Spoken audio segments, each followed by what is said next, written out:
She had been invisible for 6 hours. 2,000 meters of frozen mountain between her and the men who were dying. The Falcon Team 12 of the most elite operators in the world pinned down behind crumbling rock, bleeding, running out of options. Their best shooter couldn't even locate the enemy position. Radios were screaming. A second team was 20 minutes out and wouldn't arrive in time. Then a figure stepped out of the white fog, rifle on her shoulder. Alone, calm as a woman walking into a coffee shop. Nobody knew her name. Nobody knew her clearance level.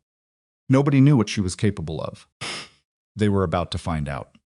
If this story already has you leaning forward, hit subscribe and drop your city and country in the comments.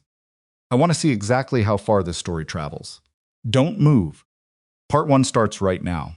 The wind came off the Black Ridge peaks in long, invisible walls, not gusting, not howling, just pressing, steady and merciless, like the mountain had decided to push everything off its face. Snow moved horizontally. Visibility dropped to 30, sometimes 20 meters, then snapped back open for a few seconds before slamming shut again. Captain Elena Voss had been lying inside that wind for 6 hours. She was tucked beneath a thermal ghillie suit that had stopped being warm around hour 3, positioned in a shallow depression behind a broken shelf of granite at approximately 1,800 meters elevation. Below her, the valley floor was a patchwork of dark rock and frozen creek beds, the kind of terrain that looked simple on a satellite image and turned into a nightmare the moment boots touched ground. She had been watching a single road junction for the last 4 hours. 3 vehicles had passed. 2 were civilian. She had cataloged them both, noted the driver ages, the cargo visible through the side windows, the direction of travel. The 3rd vehicle had been military, moving without headlights at 340 hours, which told her something important. The people she was tracking were not careless. Her mission brief was simple on paper: locate, observe, transmit. No engagement, no contact with ground units. She was operating on a compartmentalized tasking that most of the people in this valley didn't know existed, a surveillance package running alongside a direct action mission she had only been briefed on at the margins. She knew Falcon Team was operating below her. She had been told not to interact with them unless the mission collapsed. The mission had not collapsed. Yet, at 611 hours, her earpiece crackled. Not the standard mission channel. The emergency frequency. Falcon 6 taking fire from elevated position. Grid Alpha 79er. We have a man down. We need static. Swallowed the transmission. Then it came back, harder, someone breathing fast. We cannot locate the shooter. We cannot locate the minutes. Elena was already moving. Not fast. Fast was wrong in this terrain. She repositioned with the patience of someone who understood that a snapped branch or a disturbed snow shelf could get her killed before she ever had a chance to help anyone. She moved northeast along the granite shelf, keeping below the ridgeline, tracking the sound of sporadic rifle fire that she could hear even through the wind, a distinctive crack thump pattern that told her the enemy was shooting from somewhere above and to the east of the valley floor, probably using the same terrain features she had been using all morning, which meant she had a sight line they didn't. She settled into a new position, minutes later, 3 minutes, or brushed snow from her scope with her thumb and started scanning. She found the first shooter in 40 seconds. He was good. He had chosen a position in a natural fold of rock that made him invisible from below.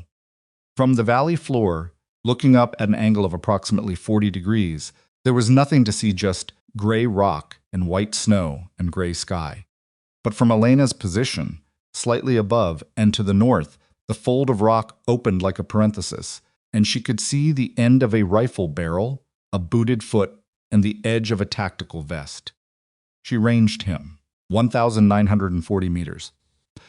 She pulled out her wind meter, checked the data, cross-referenced with the felt wind at her position, adjusted mentally for the valley effect wind in mountain terrain.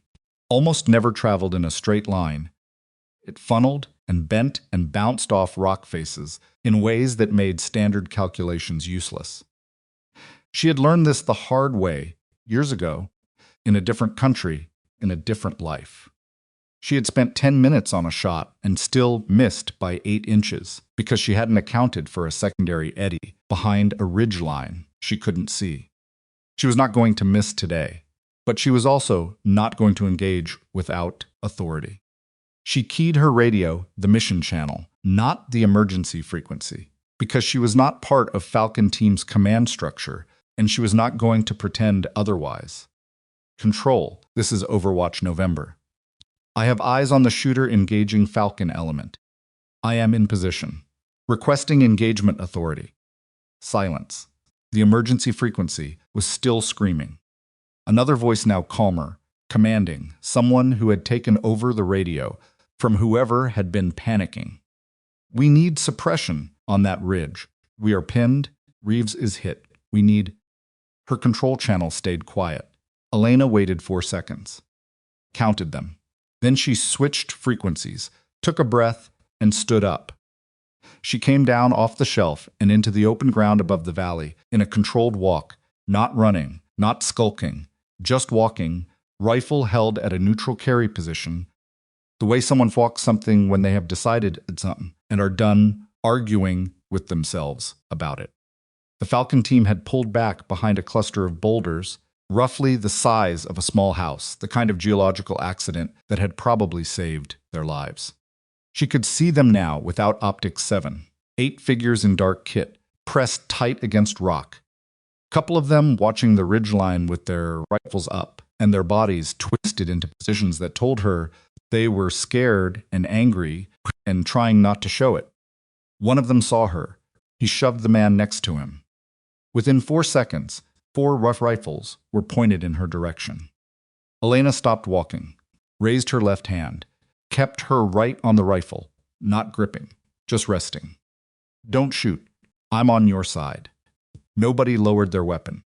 A figure detached from the group big, moving with the careful aggression of someone who had been in close quarters situations, enough times that aggression had become automatic. He came toward her with his rifle up, his face behind a balaclava and ballistic glasses, and he stopped about 6 meters away. "Who the hell are you?" he said. Not asked. Said, the way people talk when they have been taking fire and they want answers in the next 2 seconds. "Overwatch November," Elena said. "I've been running a surveillance package on this valley since yesterday. I have a position on your shooter." The man stared at her for a moment. His eyes moved to the rifle on her shoulder, a custom-built long-range precision system that was visibly not standard issue, not anything in the normal supply chain. His eyes moved back to her face. "You're not Falcon." "No. You don't have authorization to be in this AO. That's above your pay grade," Elena said, "and mine. I have authorization to be in this valley from a command level that doesn't talk to yours. I'm not asking to join your team. I'm telling you I can take that shot." Another crack from the ridge. A round struck the rock face 2 meters to her left and whined off into the valley. Neither of them flinched, which told her something about both of them. "Distance?" he said. 1940. Wind is variable, 8 to 12 knots from the northwest, with a secondary eddy off the eastern face. Condition is workable. He looked at her for another moment. She could feel the calculation behind his eyes, the specific kind of calculation that experienced people do when they are being asked to trust someone they don't know, in a situation where trust has a body count attached to it. "Hale," he said. He didn't offer a hand. "Lieutenant Marcus Hale. Falcon 6 Actual. I know who you are," Elena said. "I've been watching your element since you inserted at 200. You took the right fork at the second creek crossing. Smart call, the left fork has an observation post on the high ground." He stared at her. "Show me your left forearm," he said. She pushed up her sleeve. He looked at the identifier tape. Something shifted in his posture, not relaxed, but recalibrated. Whatever he saw confirmed something, or at least didn't contradict it. You said you can make the shot, he said. I can make the shot. The shooter has been moving between two positions. He's not static. I know. He shifts every 4 to 6 minutes. His last move was approximately 3 minutes ago. He'll relocate again in the next 90 seconds to 2 minutes. Hale looked at her for a beat, then looked at his team, then looked back at her. Do it, he said. Elena moved into position without being asked to explain herself, which was the only way she ever worked. She found a low shelf of rock about 30 meters from the main boulder cluster, close enough to maintain communication with the team, far enough that she wasn't operating inside their defensive perimeter, which would have created noise and movement and problems. She belly crawled the last 4 meters, settled in, and took her time building the position correctly. A bad position shot fast was worth less than nothing. A good position took an extra 90 seconds and lasted as long as she needed it to. She unfolded the bipod, adjusted the rear bag, laid the rifle down, and put her cheek to the stock with the easy familiarity of someone who had done this so many times that her body remembered the geometry before her mind caught up. She found the target's first position through the scope. He wasn't there. He had moved. She swept left, let her breathing slow, and scanned the fold of rock systematically, not panicking, not rushing, because panic and rushing in this situation meant a miss, and a miss meant the man called Reeves, who she could see being worked on by a teammate 30 meters behind her, would very likely die on this mountain. She found the second position, 14 seconds later. He had moved further than she expected, not just shifting within the same fold, but relocating to a secondary position about 60 meters to the northeast, which changed her angle and changed her wind calculation and changed the data she had spent the last 4 minutes building. She let out a slow breath, rebuilt it, faster this time, because she had already done the underlying math and she just needed to adjust the variables, not start over. Wind at the muzzle, 9 knots. Wind at mid-range, probably less. The valley effect was reducing it in the lower third. Wind at the target, coming off the east face. She was guessing 6, maybe 7, from a slightly different direction than the primary.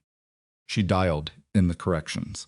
Behind her, she could hear Hale's voice, low and controlled, talking to someone on the radio. She tuned it out, not because she didn't care, but because she needed her entire brain on the calculation in front of her. And there was no version of that where external noise helped. She found her natural respiratory pause. The rifle was perfectly still. She pressed the trigger. The sound was a single sharp crack, swallowed almost immediately by the wind. Through the scope, she saw the target's position change in a way that human beings change when the lights go out, not a fall, not a dramatic collapse, just a sudden absence of coordinated movement, a slumping, a stillness that was categorically different from the stillness of rock. She was already working the bolt. Behind her, someone said something she didn't hear the words, just the tone, which was somewhere between shock and a question. She stayed on the scope, scanning. The first shooter was down. But the first shooter had not been operating alone. She had known this since 430 hours, when she had detected a secondary position about 200 meters north of the first. She had not told Hale this yet, because the second shooter hadn't been active, and bringing it up would have complicated the conversation, and she had needed the conversation to stay simple. She swung north, found the second position. He was active now. The sound of her shot had told him everything he needed to know, and he was coming up, trying to locate her, which meant he was exposing himself in the process of trying to kill her, which was the kind of tactical error that only happened when people got emotional. She ranged him, 2,040 meters, slightly different elevation. Wind conditions shifted because of the additional distance and the angle. She had maybe 4 seconds before he found a stable firing position. She dialed, breathed, pressed the second crack. The second position went still. Nobody said anything for a moment. Then Hale's voice, from behind her, Very quiet, Jesus. Elena pulled back from the scope, rolled onto her side, and started checking the rest of the ridgeline systematically, because 2 shooters meant a planned position, and a planned position usually meant coordination, and coordination meant there might be a third element she hadn't identified yet. She wasn't done just because the immediate threat was neutralized. That was the kind of thinking that got people killed in the next 5 minutes. She scanned for 4 minutes. Nothing moved on the ridgeline. No optics glint, no disturbed snow, no foot traffic on any of the approach routes she could see. She came back to the team. Hale was standing a couple of meters from where she had been shooting, watching her with an expression that she had seen before on different faces, in different places. It was the expression people wore when something has happened that they didn't have a framework for yet. "Second shooter," she said. "I tracked him from 430. He was holding his position. Your engagement activated him. You knew there was a second one." "Yes, and you didn't say anything." "I told you I had eyes on your shooter," she said. "I handled both. Would you have done something differently if I'd given you more information in that moment?" Hale thought about that for a second. He had the honesty not to pretend the answer was yes. "How's your man?" Elena asked. "Reeves." Hale glanced back. Round went through the left shoulder, missed the lung. "He'll live if we get him out in the next 3 hours." "You have a casualty collection point at grid Bravo 4? "Yes. Road is clear between here and the secondary creek crossing." "I can confirm that. I watched it for 4 hours." Hale nodded slowly. He was reorganizing. She could see it taking in the new information, adjusting the plan, which was what good leaders did. He wasn't wasting time being surprised. He was getting back to work. "You said your mission is surveillance," he said. "Was," Elena said. "My surveillance package is effectively complete. The target I was tracking used this valley twice in the last 6 hours. He won't use it again. Your presence has compromised it. So you're available." She looked at him. "Depends what you need. We have a compound 2 kilometers into the valley. Direct action target. We need to move in the next 40 minutes or we lose the window." He paused. "We didn't plan for a sniper at range. Our designated marksman is good, but he's not." He gestured at the ridgeline, at the 2 positions she had just cleared. "I'm not joining your team," Elena said. "I'm not asking you to join the team. I'm asking if you'll provide overwatch." She considered this. Not because she wasn't uncertain, but because she was careful about agreeing to things without thinking them through first. Overwatch for a direct action mission was not the same as a surveillance package. It meant active engagement, multiple targets, a role that was reactive rather than pre-planned all the conditions under which mistakes happened. It also meant the people below her had a chance of getting home. "I'll need your ground force commander's movement plan," she said. "I'm not shooting blind into your team's line of advance. I can give you that, and I need to move ahead of your element.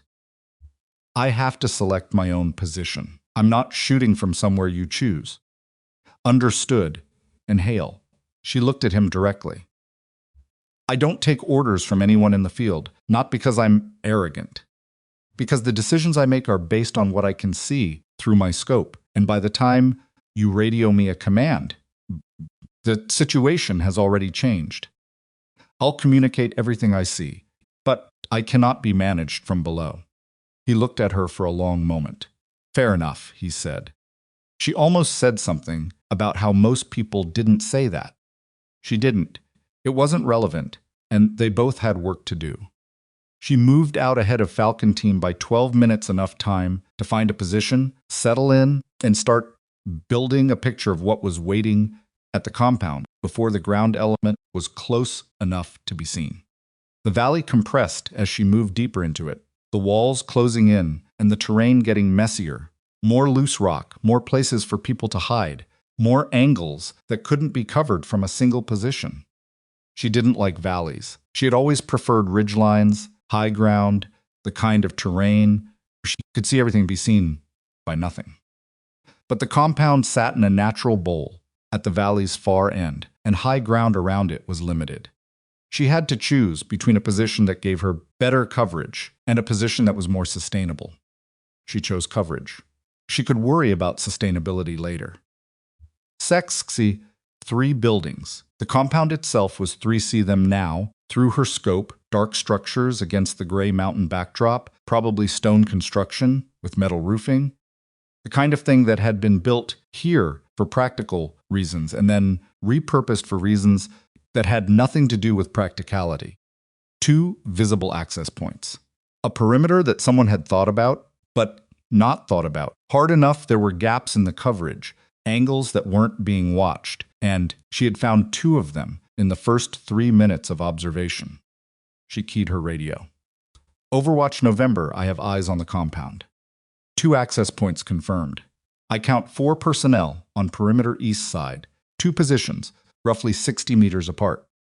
There's a vehicle on the north side. Engine cold, probably been there 6 hours or more. I am not seeing thermal indicators on the roof. Hale's voice came back. Copy. What's on the west side? Single entry point. Door is open. Someone has been in and out. Recently, there are fresh boot prints in the snow approaching from the northwest. How fresh? Elena studied the prints through the scope. Snow had partially filled them, but not completely. An hour, maybe 90 minutes. Single person, moving fast. Northwest, Hale said, and she could hear him thinking. That's back toward the road junction. Yes, Elena said. You might have a problem. A pause. Then, how many people could have come from that direction? I don't know. I can tell you one person came from there. I can't tell you whether they came alone. Another pause, longer this time. We're still going. Be ready. I'm ready, Elena said. I'm always ready. Just wanted you to know what I know. She went back to watching the compound. The 4 perimeter guards were moving in irregular patterns, which was both good and bad good because it meant they'd had enough training to know that regular patterns were predictable. Bad because it made her timing calculations more complicated. She watched each of them for 3 full minutes, building a mental map of their movement tendencies, the points where they paused, the directions they favored. He felt that irregular movement was truly random. It never was. Everyone had habits. Everyone had a preferred direction to turn, a spot they lingered at because the view was interesting, or the wind was blocked, or there was a rock they could lean on. She found the habits in all 4 of them within 7 minutes. The one on the northeast corner paused at a particular rock for approximately 15 seconds every time he passed it. She ranged that rock, 1,240 meters. Wind here was calmer than on the open ridgeline. The valley walls were blocking the primary flow. She adjusted her data. She was ready when Falcon Team reached the outer edge of her coverage area, 12 minutes later. Elements in position, Hale's voice said on the radio. We are ready to initiate. Overwatch, confirm status. Perimeter guard northeast corner is at his pause position, Elena said. He'll move in approximately 10 seconds. If you initiate in the next 8, his back will be to your entry point for a 20-second window. A 2-second silence. Copy. Initiating in 6. She counted down with him in her head. The Falcon Team moved like water fast low, breaking into 2 elements that split around the compound south-south side, and began closing on both access points simultaneously. She watched the northeast guard complete his pause and turn back toward his normal patrol route, which put his face toward the open valley for a moment before he would angle back toward the compound wall. He never completed the turn. She didn't have engagement authority on the perimeter guards.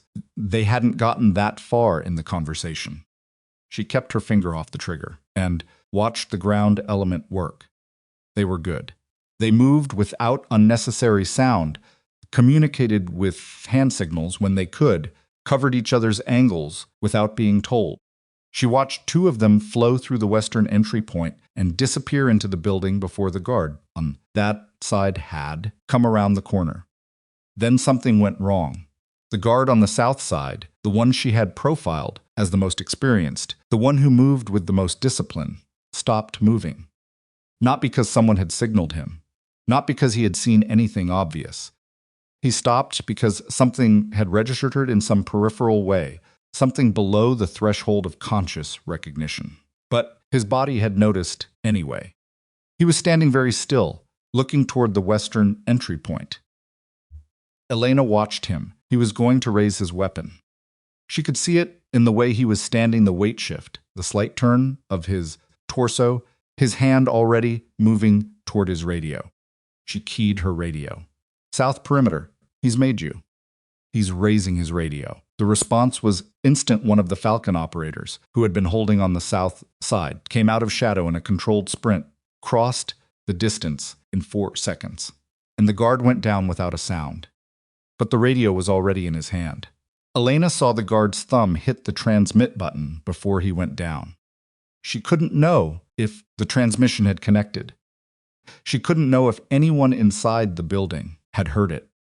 She couldn't know what language he had used or what he had said in those fraction of a second moments. She could know that the situation had just changed. "Hail," she said on the radio. The South Guard transmitted. "Unknown content. Your timeline just compressed." She heard his response, a clipped affirmative, and then the sound of the Falcon Team's tempo shifting, the kind of shift you could almost hear through a radio, as men who had been moving carefully started moving fast. 2 of the Falcon operators stacked on the eastern entry point and went in hard. Inside the building, things were not quiet. She stayed on the scope, covered the open ground around the compound, the vehicle on the north side, the northwestern approach path. If backup was coming from the direction those boot prints had suggested, they would appear on that northwestern path, and they would appear fast. She waited. Her breathing was steady. Her hands were completely still. The radio carried Noid's clipped communications, the specific controlled chaos of a close-quarters clearance operation. She filtered it for information without letting it pull her off the scope. Then she heard Hale's voice, breathing hard. "Compound is secure. We have 2 detained. 1 runner exited the north side before we entered. He may have—" "Runner is on the northwestern path," Elena said. She had found him 30 seconds ago, moving fast through the rocky terrain between the compound and the valley wall. He's been running for approximately 90 seconds. He has a radio. I can see it. Silence on the channel for a moment. "Can you stop him?" Hale said.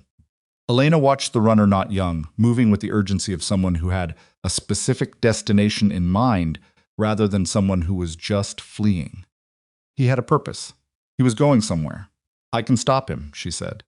"Do you want him stopped or detained?" "Detained, if possible. He's on rock terrain, in a valley.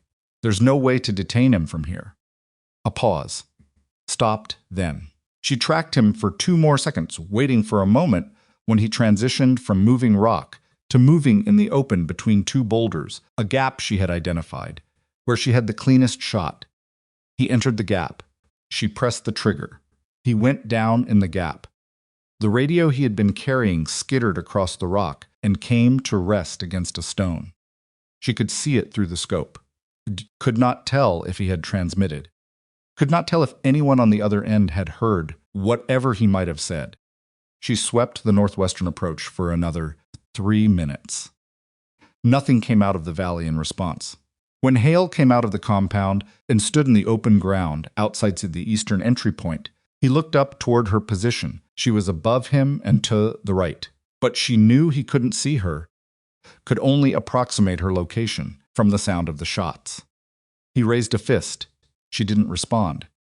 She was watching the ridgeline above the compound, because someone had built these positions to be defended, and she hadn't confirmed what was on the high ground yet. And until she confirmed it, she was staying on the scope. She heard his voice on the radio. "Overwatch November. Thank you. Don't thank me yet," she said. "I'm still working. Give me 10 minutes. She scanned the high ground for 8 minutes and 30 seconds. Nothing moved. Then she packed up, stood, and started moving toward the compound. When she walked through the eastern entry point, the Falcon Team operators inside the compound watched her. The way people watch something they don't have the right category for yet. Not hostile, not welcoming, just processing. She found Hale in what appeared to be the compound's main room's stone walls, a table covered in papers and electronic equipment, two men from his team cataloging everything they found with the methodical efficiency of people who had done this many times. Hale was standing to one side, looking at a map that had been spread on a cleared section of the table. "Your man in good shape?" she said. "Reeves is being extracted. He'll make it." Hale looked up from the map. "We found something." He gestured at the table. She came closer. The papers were a mix of languages, some she recognized, some she didn't, some that appeared to be operational documents of some kind. The electronic equipment included 2 encrypted radio units and what appeared to be a satellite communication terminal. "This wasn't a random compound," Hales said. "Someone was running a command function out of here." "I know," Elena said. She had suspected it since she first observed the compound, the regular communication activity, the vehicle that had arrived and departed at specific intervals, the level of perimeter security that was too professional for a simple, safe house. What kind of command function? We're still sorting through it. But there's a name that keeps coming up in these documents. He pointed at a specific line on one of the papers. "This mean anything to you?" She looked at the name. It meant something to her. It meant quite a lot to her, actually. She kept her face very still and said yes. Hale looked at her. "You know who this is." "I know who this is." "And?" She straightened up and looked at him directly, and this just became a completely different mission. He waited. "The man whose name is on those documents," she said, "is the person my surveillance package was built to find. I have been tracking him for 11 weeks. We have never been able to pin his location for more than a 4-hour window before he moves." She paused. "Someone in this compound was in contact with him recently. That satellite terminal, when was it last active?" One of Hale's operators looked up.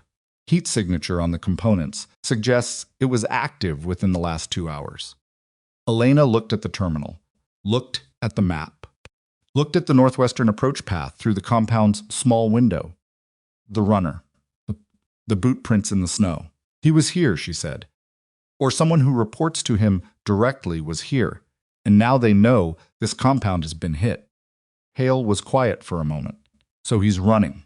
He's always running. That's what he does." But she stopped. "But what?" She looked at the map more carefully. The terrain to the northwest of this valley. The roads, the elevation changes, the natural choke points that any movement through this kind of terrain would have to navigate. There was only one way out of this valley system, if you were trying to move fast and avoid the road network. Only one route that made sense given the terrain and the time of day and the weather conditions. She knew that route. She had studied it 6 weeks ago, in a different briefing, in a different building, as part of a contingency plan that everyone in the room had agreed was theoretical. She put her finger on the map. "If he left in the last 2 hours," she said, "and he's moving to his secondary location, he'll pass through here."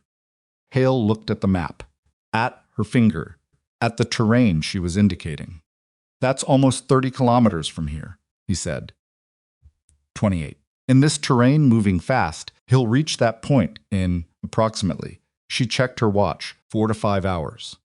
"And?" She looked at him. "And I know a position that overlooks that terrain. I've surveyed it. I know the distances. I know the wind patterns from the satellite data on the approach. I've run the calculations." "From where?" She told him the grid. He looked at it on the map for a long time. Then he looked at her. "That's almost 3 kilometers, he said. "From the position to the choke point." "Yes, Elena." He said her name like he had just remembered she was a person and not a capability.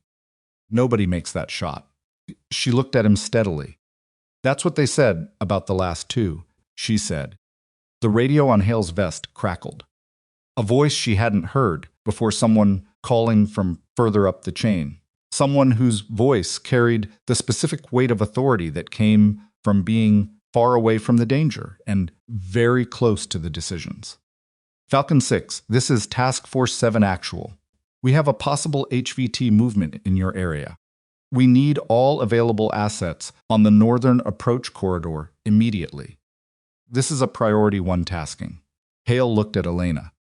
Elena looked at Hale. Outside, the wind was picking up. Fresh snow was beginning to fall across the valley, thick and fast, cutting visibility to nothing. She had 4 to 5 hours. She needed to move right now. I need to go, she said.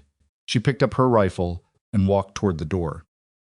Overwatch November, Hale said behind her. She stopped without turning around. Whatever's in your file, he said, I think they got it wrong. She stood there for a single second. Then she walked out into the storm. She was 200 meters up the northwestern approach, moving at a pace that would have been difficult for most people at sea level, and was genuinely punishing at this elevation. When her secondary radio, the one connected to her original surveillance mission channel, the one that had been silent for hours, came alive. The voice was one she recognized, her controller. The person who had sent her into this valley 11 weeks ago, with a mission brief and a satellite phone and very little else. November, this is Control. We have a development. Your target has been located at a secondary position. We are repositioning assets to cover. Stand down your current tasking and return to extraction point Kilo. Elena kept walking. November, confirm receipt. She walked another 50 meters. November, this is a direct order. Stand down and proceed to extraction. She stopped, stood still in the snow for a moment. Then she pulled the radio from her vest, looked at it, and said, Control, this is November. I have a sight line. I have a position. I have the data. A pause. November, you do not have authorization to. I know where he's going to be, she said, in 4 hours. And I know the shot. Silence on the channel. She waited 3 seconds. Then she put the radio back and kept walking. The snow fell harder. The mountain didn't care. Neither did she. The northwestern approach was not a trail.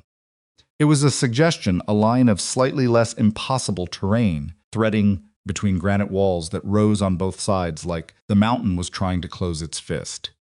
Elena moved through it with her head down, and her pace steady, the kind of movement that ate distance without spending energy it didn't have to spend. The snow had committed now, coming down in the thick, windless way that happened when temperature and moisture found a specific agreement, and it was accumulating fast enough that her boot prints from 3 minutes ago were already softening at the edges. She had 4 hours, maybe less if he was moving faster than she estimated.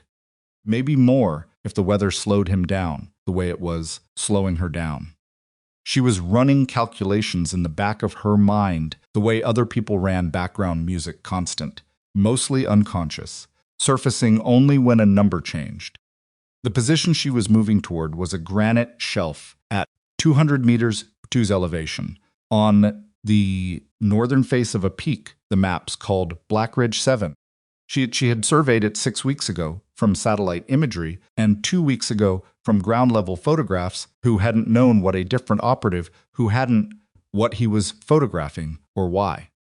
She had studied those photographs for 3 hours in a basement room in a building she wasn't supposed to be in, measuring angles and calculating distances and making notes in a small notebook that she carried in her left breast pocket. The notebook was still there. She could feel it. She was 40 minutes up the approach when she heard movement behind her. Not animal movement, not snow settling. The specific sound of a human being trying to move quietly through terrain. They didn't know well the slightly wrong rhythm, the occasional correction, the pause when a boot found loose rock instead of solid ground. She didn't stop walking.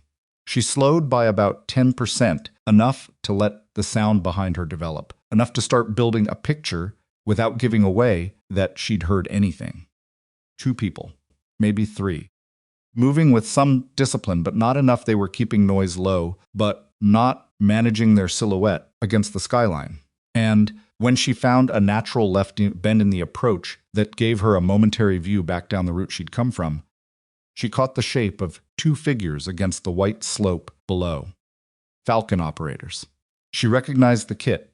She stopped walking, turned around, and waited. They came around a rock outcropping 2 minutes later and found her standing in the path, looking at them.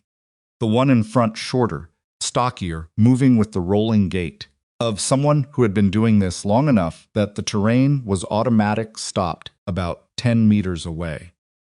The one behind him was taller, younger, carrying a machine gun that seemed slightly too large for the terrain. Overwatch November, the shorter one said. Not a question. Yes, Elena said. Sergeant Dolan, Falcon Team. He tilted his head back toward the valley. Lieutenant Hale sent us. She looked at him. I didn't ask for company. No, ma'am. But he figured you might need a security element. Someone watching your back while you're on the scope. She looked at Dolan for a moment. He had the face of someone who had been told to do something he wasn't entirely sure about and had decided to do it anyway because that was his job. Honest face, good jaw, tired eyes. I've been operating alone for 11 weeks, she said. I know. He mentioned that. Dolan paused. He also mentioned you just turned off your radio and walked into the worst terrain in the valley, without a security element, in deteriorating weather, chasing a target that may or may not be there. So, the taller operator behind him, young enough that Elena revised her estimate of his age downward twice before settling on early 20s, was looking at the slope above them with the expression of someone doing math he didn't like. How far up are we going? The young one said. Far, Elena said. Great.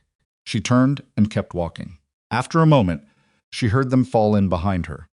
They reached the base of the final approach to Black Ridge 7's northern face at approximately 1,100 hours.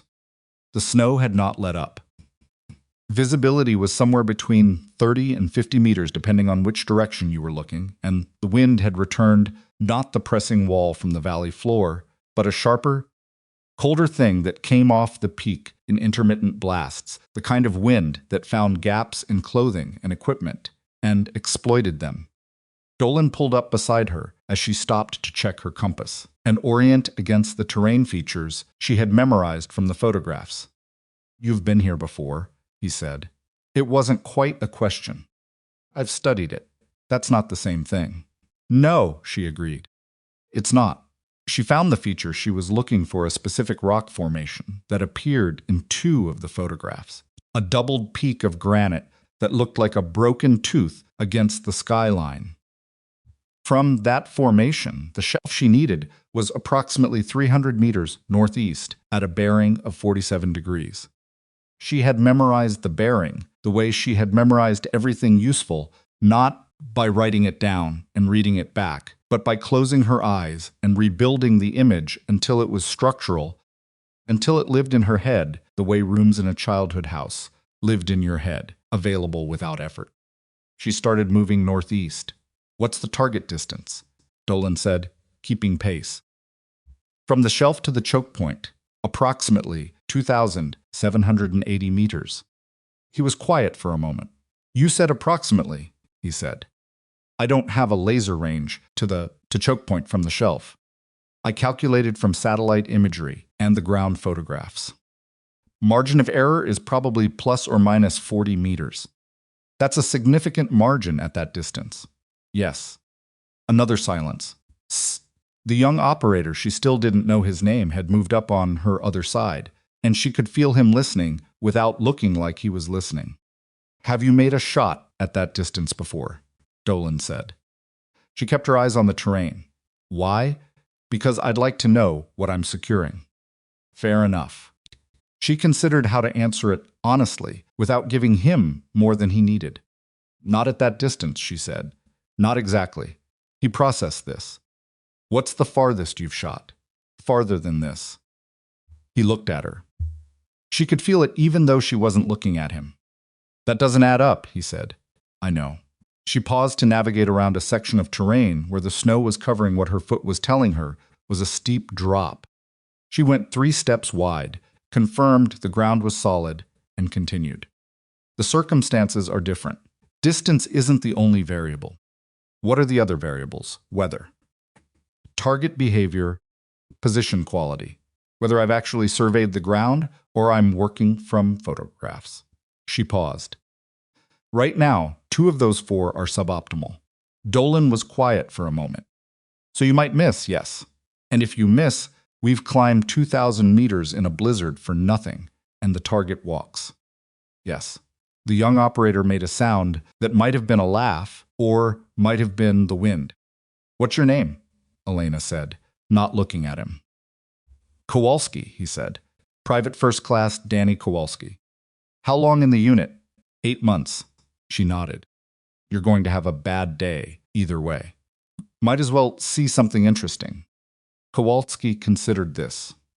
Sure, he said, with the particular equanimity of very young soldiers who haven't yet developed a complete understanding of what can go wrong. The shelf was real. That was the first thing she confirmed when she pulled herself over the last section of approach terrain and put her eyes on it. It existed. It was approximately the right size. It faced the right direction. 3 weeks of planning didn't always end with the position actually being there. Terrain looked different from satellite imagery. Rock faces that appeared solid were sometimes rotten. Shelves that offered coverage from one angle were exposed from another.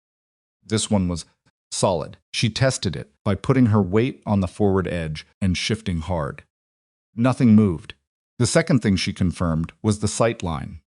She pulled her scope, a compact spotting scope she carried separately from the rifle, and oriented toward the terrain to the northwest, where the valley system opened up into a broader expanse of frozen ground before being funneled again by 2 converging ridgelines into the choke point she had identified. Through the scope, the choke point was visible, though the snow was making it intermittent 3 or 4 seconds of clear visibility. Then white nothing.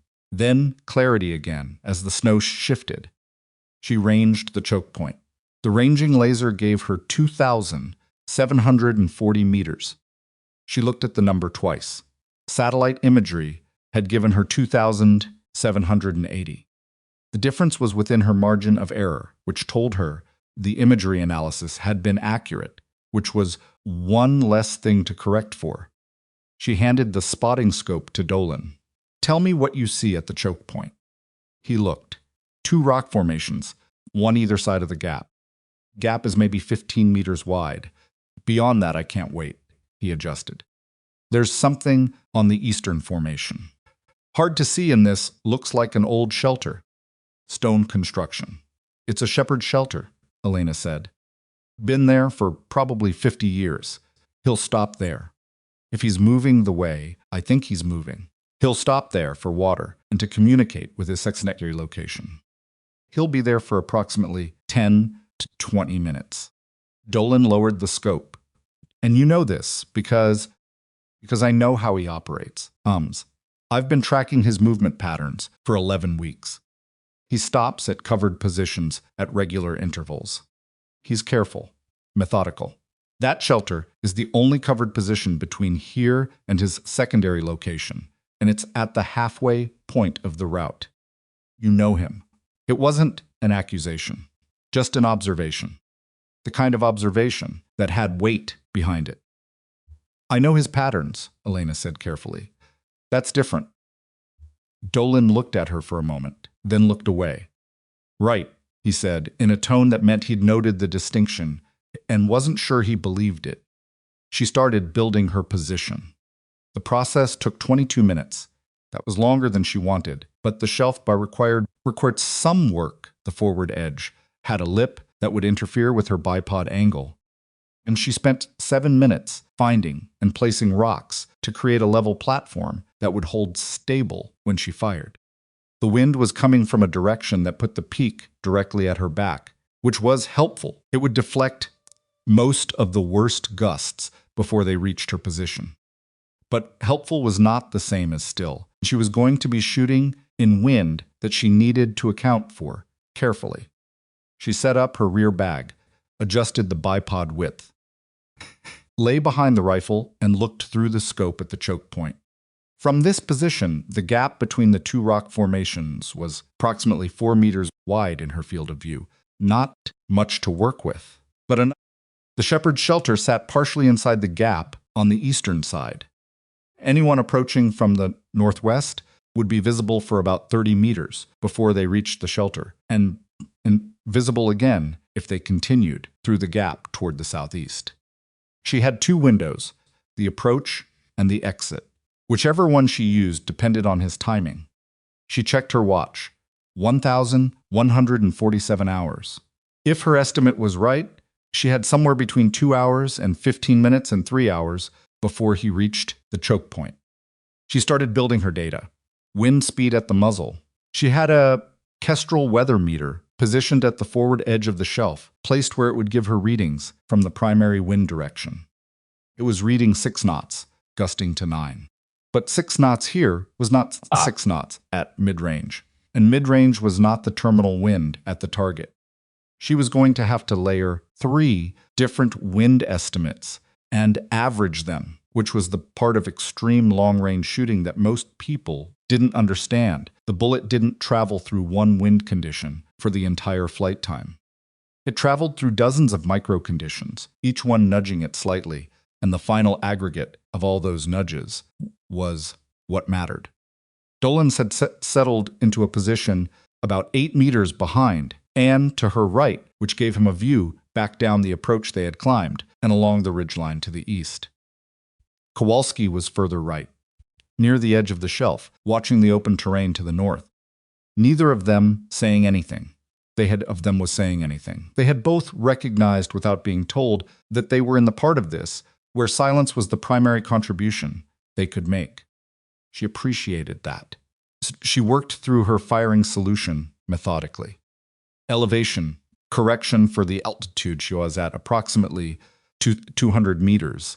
The target was at roughly 1,800, which meant a downhill shot, which meant the bullet's actual drop was affected by the angle. She calculated the slope angle as best she could from the terrain, approximately 12 degrees. She applied the correction. Spin drift the way a bullet corkscrew rotates through its flight and drifts laterally over extreme distances. At this distance, spin drift was not a rounding error. It was a measurable displacement that had to be accounted for specifically. Coriolis effect minimal at this latitude and this distance, but she calculated it anyway because at 2,700 plus meters, minimal was still a few centimeters, and a few centimeters was the difference between a hit and a miss.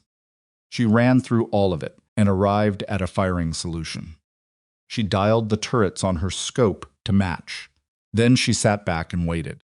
At 1,340 hours, Kowalski said quietly, something moving.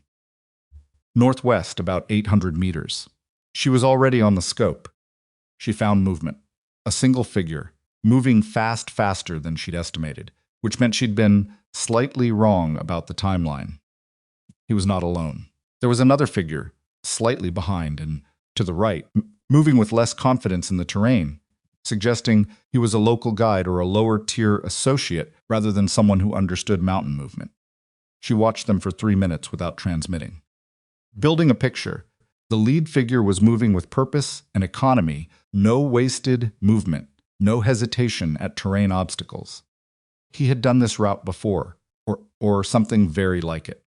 He was reading the ground the way experienced people read ground, making micro-decisions that invisible to someone watching from a distance, but legible to someone who had done the same thing themselves. She keyed her radio not the mission channel, not the emergency frequency, but the channel Hale had given her before she left the compound. Falcon 6, this is Overwatch November. I have visual on 2 persons of interest, northwestern approach to the choke point.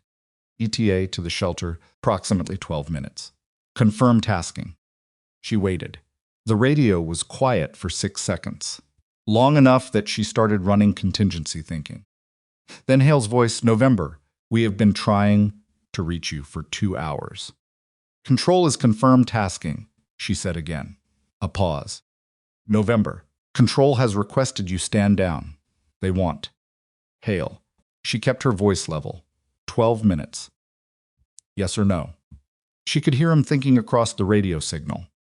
She could hear the specific silence of a man weighing something with real weight on both sides. What's your confidence on the ID? He said. Primary figure matches movement profile for the target. Confidence is, she paused, hating the next word probable. Not confirmed. Probable, he said. I cannot positively ID from this distance and in these conditions. The movement signature matches. The route matches. The timing matches. But I cannot give you a confirmed visual ID. Another silence. This is your call, she said. It has to be. I'm telling you what I see and what I assess. You're the ground commander. Control is going to be furious. Yes, if you're wrong, this becomes a very different conversation. I know. Hale was quiet for 4 seconds. If you're right, he said, and we don't take the shot, he disappears again. And the next time, we might not get this close. Elena said nothing. This was his decision, and she was not going to help him rationalize it in either direction. November, Hale said, you are authorized to engage at your discretion, based on your assessment. Copy, she said. Out. She put the radio down and got back behind the rifle.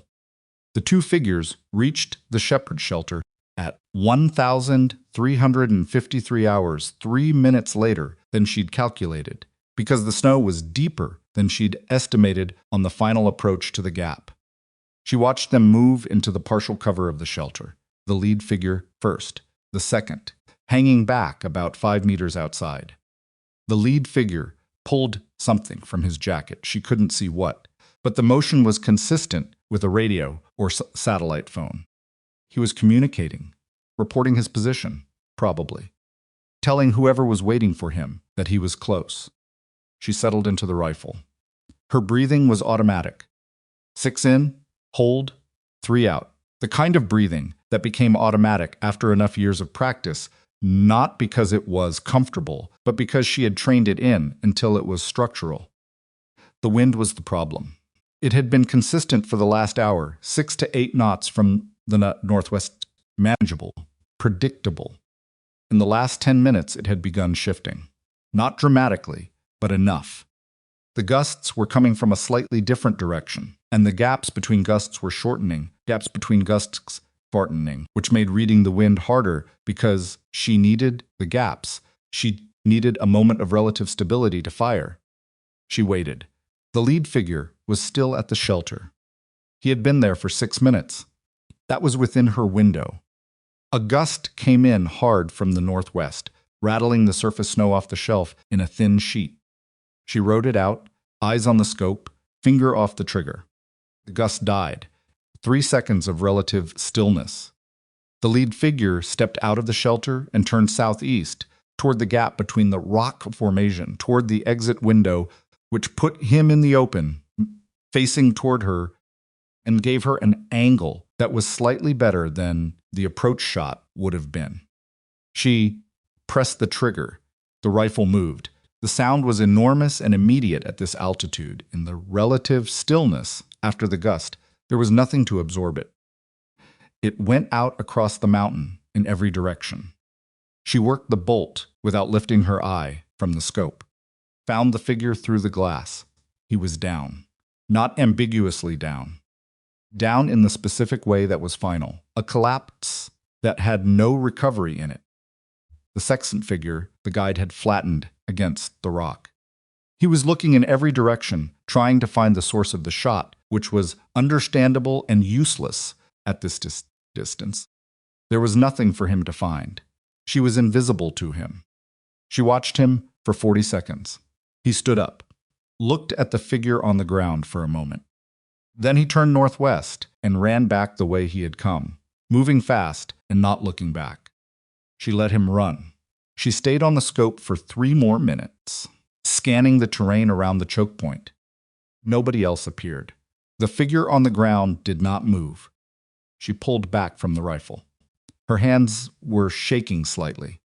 Not from cold and not from fear, from the specific neurological discharge that came after sustained extreme concentration, the way your body released the tension it had been holding so carefully.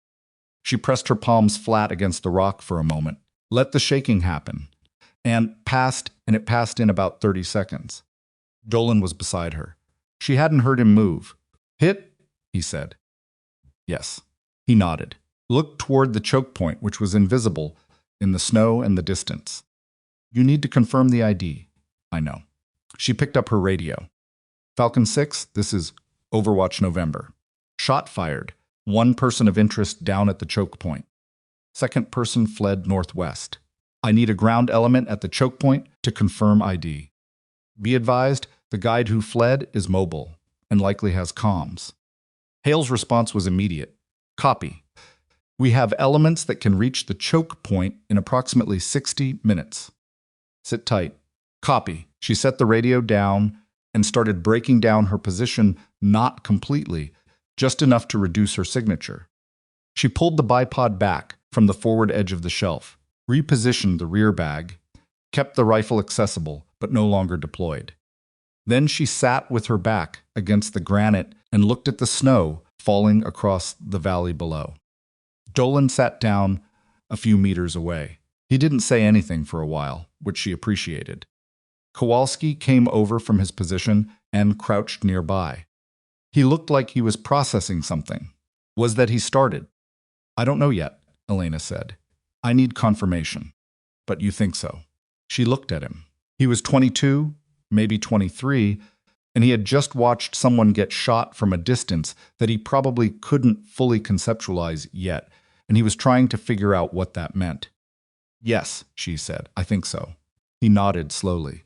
"Okay," he said, like he was filing it somewhere. Dolan pulled a water bottle from his pack and handed it to her without comment. She took it, drank, handed it back. The water was cold enough to ache going down. 60 minutes. She had 60 minutes before she knew whether the last 11 weeks had meant anything, or whether she had just shot the wrong person from the top of a mountain in a blizzard based on a movement signature and a theory. She watched the snowfall.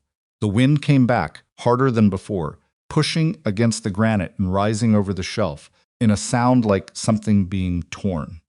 She didn't move. She had learned years ago that waiting was not passive. Waiting, done correctly, was its own kind of work, the work of staying ready, staying present, not letting the mind drift into the places it wanted to drift when the action stopped and the cold came in and there was nothing left to calculate. The problem was that when she wasn't calculating, other things came in to fill the space. 11 weeks, 3 countries, 6 different cover identities. A name she had not said out loud to anyone in this valley, or in the previous valley, or in the city before that, because saying a name made it personal, and personal was the thing she had been warned against by every supervisor she had ever respected. "Don't make it personal," they said. She had not said the name, but she had thought it every morning when she opened her eyes, and she had thought it every time she built a firing solution or surveyed a position or decoded and intercepted communication. She had thought it as a precise, specific weight, not anger exactly, not grief exactly, but something that had the properties of both and moved through her the way weather moved through mountain terrain, following the natural lines. The radio crackled. Hale's voice, "November. Elements are at the choke point." She picked up the radio. Copy, silence for 30 seconds. She watched the valley. Kowalski was watching her. Dolan was watching the approach. Then Hale's voice again, and something in the texture of it had changed. Something had shifted in the way he was breathing, the way the words came out. "November," he said. "We have a positive ID." She closed her eyes for half a second. "Open them." "Copy," she said. "Elena." He used her name again. "It's confirmed. You got him." She sat with that for a moment. 11 weeks, 3 countries, dozens of cold mornings and worse nights, and decisions made in the dark with incomplete information. She should have felt something large. She didn't feel something large. She felt something quiet and specific, like a key turning in a lock. Copy, she said, for the third time, because she didn't have anything else. Dolan was looking at her. His expression was carefully neutral, the professional face. The one that didn't ask anything. Kowalski, to his credit, said nothing at all, just looked out over the valley with the expression of someone who was learning, in real time, that some things ended without any particular ceremony. The snow kept falling. Down at the choke point, 740 meters from where she was sitting, someone was confirming an identity she had spent 11 weeks hunting. And somewhere in a building she wasn't authorized to be in, someone was picking up a phone to explain to people much further up the chain why an operative who had been told to stand down had just done the most consequential thing that had happened in this operation in the last 6 months. That conversation, she knew, was going to find her eventually. She started breaking down her rifle properly. Methodical, practiced each component in its place, each secured, nothing rushed. She could hear Dolan and Kowalski beginning to move, gathering their equipment, preparing for the descent. Avec Senzem. The descent would be harder than the climb. It always was. She snapped the rifle case closed, stood up, and looked one more time toward the northwest, toward the choke point she couldn't see, toward the shelter and the gap and the ground where everything she had built over 11 weeks had finally resolved into a single moment. Then she picked up her rifle, turned toward the descent route, and saw Dolan standing in her path. He wasn't blocking her, just standing there, with an expression she hadn't seen on his face before, not neutral, not professional. Something more complicated. What? She said. Nothing, he said. Just he stopped, seemed to decide something. Who sent you into this valley? Originally. Who gave you the surveillance tasking? She looked at him. Why? Because the name on those compound documents, he said carefully. And the way you reacted when you saw it. And 11 weeks.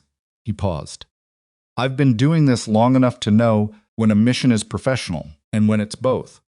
The wind hit the shelf hard enough that they both leaned slightly into it. You don't need to know that, Elena said. No, he agreed. I don't. He stepped aside to let her pass. I'm just saying. Whatever it was, it's done now. She looked at him for a moment. Then she walked past him and started down the mountain. It's done now. She turned the words over as she descended, the way you turned a stone, over looking for something underneath it. She had been telling herself the same thing for 11 weeks, in various forms, when it's done, when it's over, when the mission ends. Some finish line, she kept believing, was just ahead of where she was. She was halfway down the approach when her primary radio, the mission channel, the one she had been ignoring, came back to life with a voice she recognized. Not Hale, not her controller, someone else. Someone she had never expected to hear on this frequency, using her call sign with the precision of someone who had specifically obtained it for this moment. Overwatch November. This is Deputy Director Carver, Task Force 7. You are ordered to cease all operations and report to extraction point, Kilo, immediately for debrief. Non-compliance will result in. She turned the radio off, kept walking. Behind her, she heard Dolan say very quietly, to no one in particular, Deputy Director. And then, after a pause, she's either the best thing that happened to this mission or the worst thing that's about to happen to her career. Kowalski's voice equally quiet. Can it be both? The mountain absorbed the conversation. The snow kept falling. Elena descended toward the valley with the rifle on her shoulder, and Carver's unfinished sentence still hanging in the air behind her. Non-compliance will result in she had been non-compliant since 611 hours that morning. She saw no particular reason to stop now. The extraction point was a flat section of road at the valley's southern mouth, wide enough for a vehicle to turn around, and exposed enough that anyone approaching from the high ground would have a clean line of sight for about 400 meters in every direction. Elena had noted it on her first survey of the valley 2 days ago and filed it under the category of places she would not want to stand still for very long. She was standing still there now, which told her something about how the day had gone. Dolan and Kowalski had stopped talking about 40 minutes into the descent, which she appreciated. The mountain took most of a person's available attention going down more than going up, because gravity was trying to help, and gravity's help was the kind that ended with a twisted knee or a broken ankle on loose rock. They had come down in silence and arrived at the extraction point, 12 minutes ahead of the vehicle that was supposed to collect them.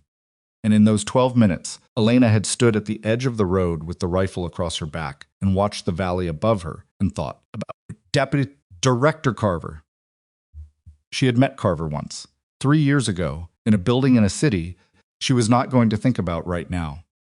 He had been the kind of man who wore his authority the way some people wore expensive watches, not because he needed to tell time, but because he wanted you to know he could afford to. He had shaken her hand and looked at her file and said something complimentary, that she had immediately identified as not being a compliment. She had walked out of that building with the specific feeling of having been assessed and filed in a category which she didn't fully understand yet. She understood it better now. The vehicle arrived in armored transit, military plates, driven by someone who looked at the three of them with the expression of a person who had been told to pick up a problem. Dolan got in first. Elena stood outside for another moment, looking back up the valley, and then she got in and pulled the door shut, and the vehicle moved. The forward operating base was 40 minutes south, tucked into a valley that was slightly less inhospitable than the one they had come from.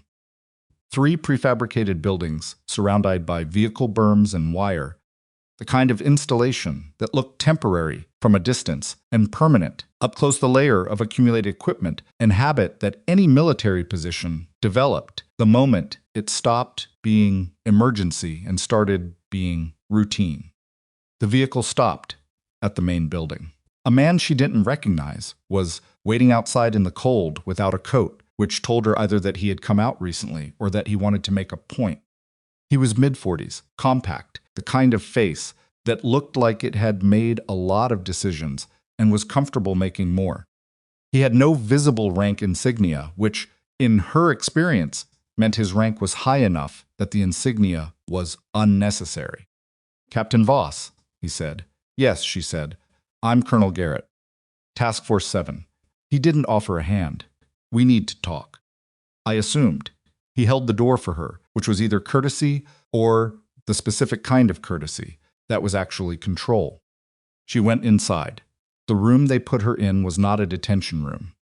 It had a table and 3 chairs and a space heater that was working too hard against the cold seeping through the prefab walls, and it had a window that looked out at the vehicle berm. And it had a quality of waiting about it that detention rooms always had, regardless of whether they were actually detention rooms. Garrett sat across from her. Another man stood near the door, younger, with the watchful stillness of someone whose job was to observe and report rather than to speak. She logged him and dismissed him. "You were ordered to stand down at 640 hours this morning," Garrett said. "Yes." "You disregarded that order." "Yes." He looked at her without particular anger, more like a man examining a piece of equipment that had performed outside its rated specifications. "Why? Because I was in position, and I had the shot, and standing down would have meant losing the target permanently." "You don't know that." "No," she agreed. "I had an estimate based on 11 weeks of movement analysis. I assessed it as a high probability assessment. I could have been wrong. But you weren't." "No." Garrett was quiet for a moment. Outside the window, a vehicle moved along the berm perimeter. The space heater made a sound like something small and unhappy. "Deputy Director Carver is on his way here," Garrett said. "He'll arrive in approximately 3 hours. He has some questions for you." "I'm sure he does. He's not pleased." "I imagine not." Garrett leaned back in his chair. "Walk me through the firing solution." From the shelf position, she looked at him.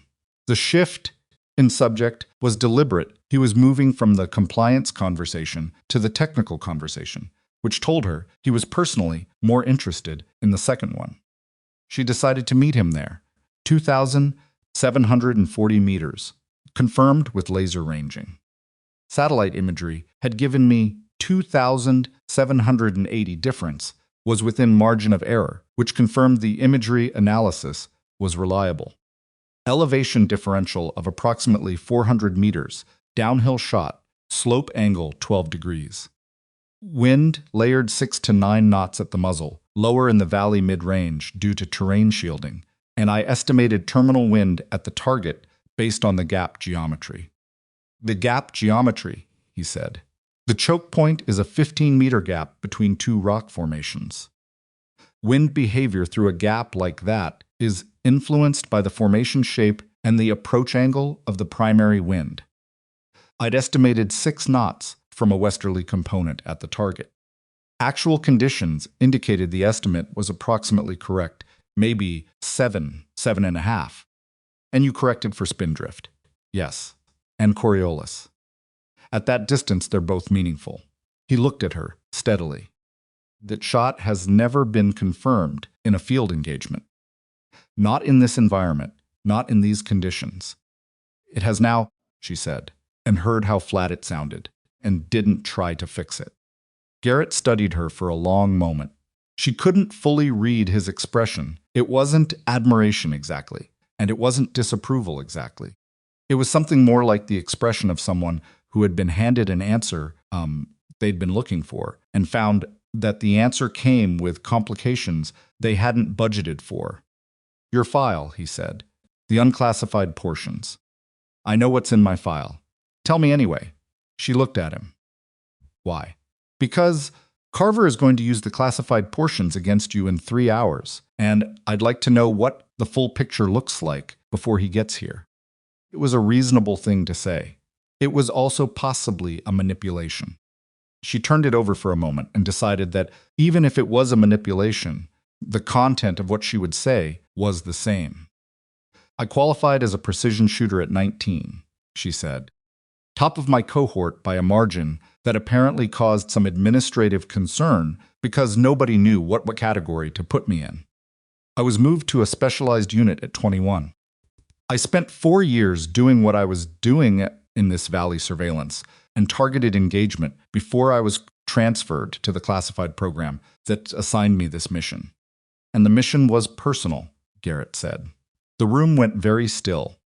She kept her face exactly where it was. The mission was assigned to me by my command. The man at the choke point, Garrett said. His name appeared in your file. Not the operational file, the personal history file. The one that requires a specific clearance to access. He paused. The one Carver accessed yesterday. Elena said nothing.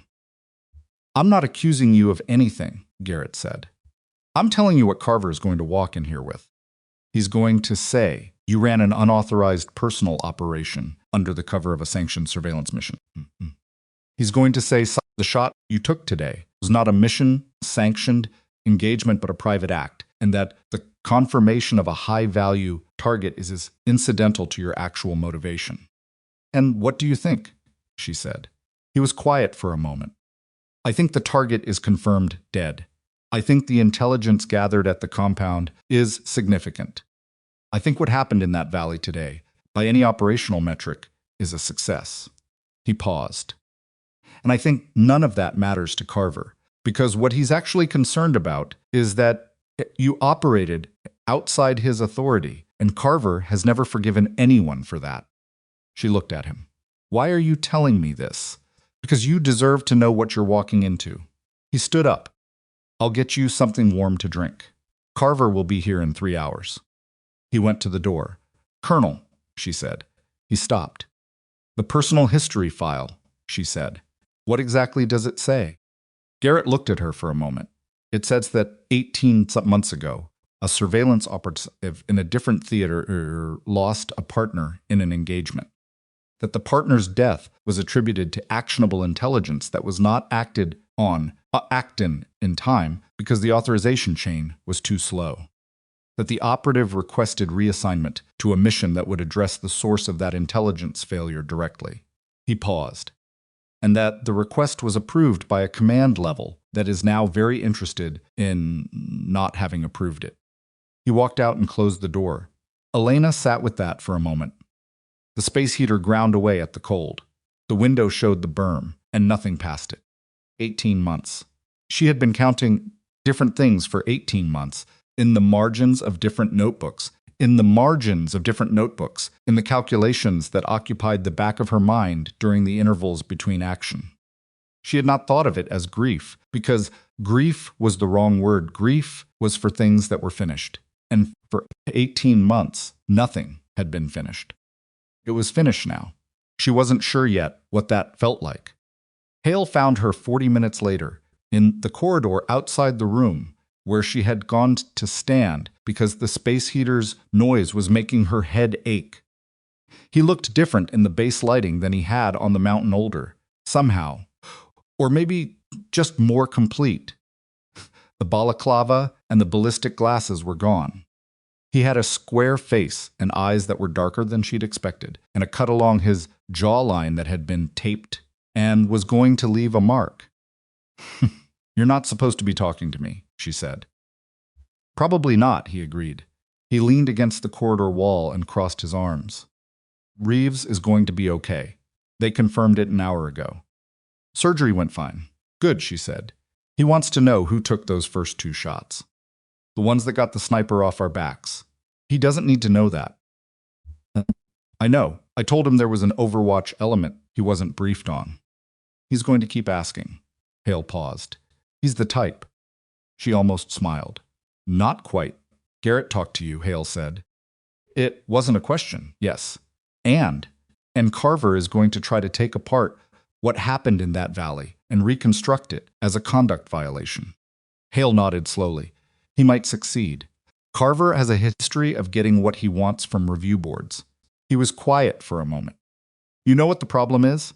The problem is that you're right. What happened today was right. And it still might end your career, because the part of the institution that cares about being right is smaller than the part that cares about authorization chain." Elena looked at him. "You sound like you've been through something like this." "Adjacent to it," he said. "Once. Not as clean." She leaned against the opposite wall. The corridor was narrow, maybe 1.5 meters between them, which was close enough that she could see the tiredness in his face, the specific depletion that came after a long operational day where people had been bleeding. "The compound documents," she said. "What happened with those?" "Intelligence unit took everything.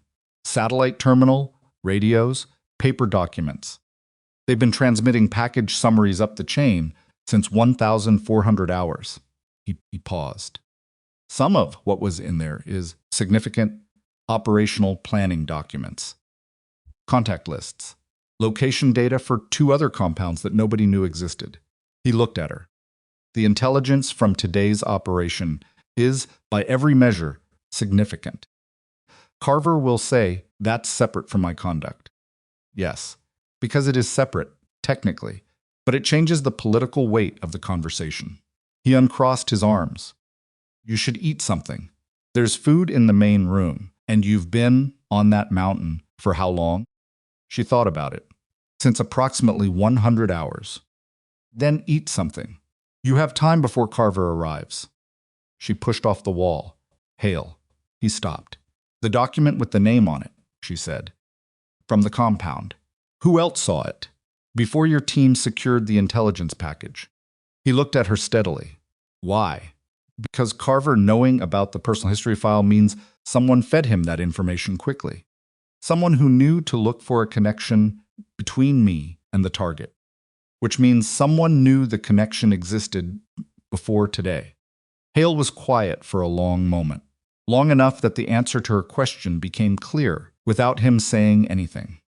"Who else saw it?" she said again. "Garrett," he said. "And a communications officer who was logging the document scan." And he stopped. And someone transmitted a partial document summary to Task Force 7 Command at 1,415 hours. Before the full intelligence package was logged, he said it carefully, like someone moving around something in the dark. "I didn't authorize that transmission." Elena felt something cold move through her that had nothing to do with the temperature. The communications officer she said. He's been with the unit for 6 weeks. Transfer from Hale stopped again. His jaw tightened slightly. Transfer from Deputy Director Carver's previous posting. They stood in the corridor and looked at each other. So Carver knew, she said. He knew the connection before today. He knew the target identity. And he tried to pull me off the mission at 640 hours. Apex 6 which you didn't comply with. Which I didn't comply with. She thought about this. If I had complied, if I had stood down and gone to extraction, what happens to the target? He reaches his secondary location, Hale said. He disappears. The intelligence at the compound is still gathered. We go in either way. But the target himself walks. He paused. And Carver has a clean desk. No unauthorized shots. No conduct violations. No personal mission questions. And the target stays operational, Elena said. And the people he's going to get killed in the next 6 months get killed. Hale looked at her. That's the version you believe. You have a different one? No, he said. I don't. He was quiet for a moment. But I can't prove what Carver's intent was, and neither can you. And without proof, what you have is a theory about why a senior official tried to abort a mission. And theories don't do well in review boards. She knew he was right. She had known it before he said it. Eat something, he said again. And when Carver gets here, let Garrett run the meeting. Don't volunteer anything. Answer what you're asked, directly and minimally. You sound like a lawyer. I've had to talk to lawyers about operators before, he said. It's not a situation you want to be in from the wrong side. He turned to go. Hale. He turned back. She didn't know why she said his name. She didn't have anything specific to add. Maybe just the need to mark the moment somehow. The fact that someone who had every reason to distance himself from her was still standing in this corridor, having a conversation. That was going to make his debrief more complicated. The shot this morning, she said. The first one. On the ridge. When your team was pinned. What about it? You gave me 5 seconds to make that decision. You didn't know my name. You didn't know my clearance. You just said, do it. You had the shot, he said. It was obvious. Most people would have wanted more information first. He shrugged. Most people would have been too slow. He paused. Why? Nothing, she said. Just thank you. For that. For trusting the shot.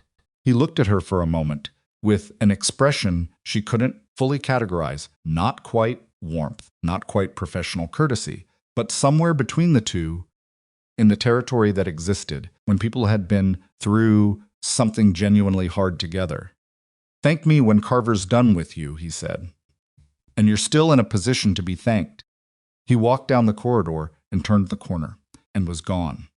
Carver arrived at 1,712 hours, 43 minutes earlier than Garrett had predicted, which Elena recognized as a deliberate choice. Arriving early preparisks compressed the target's preparation time, and Carver was the kind of man who thought in those terms.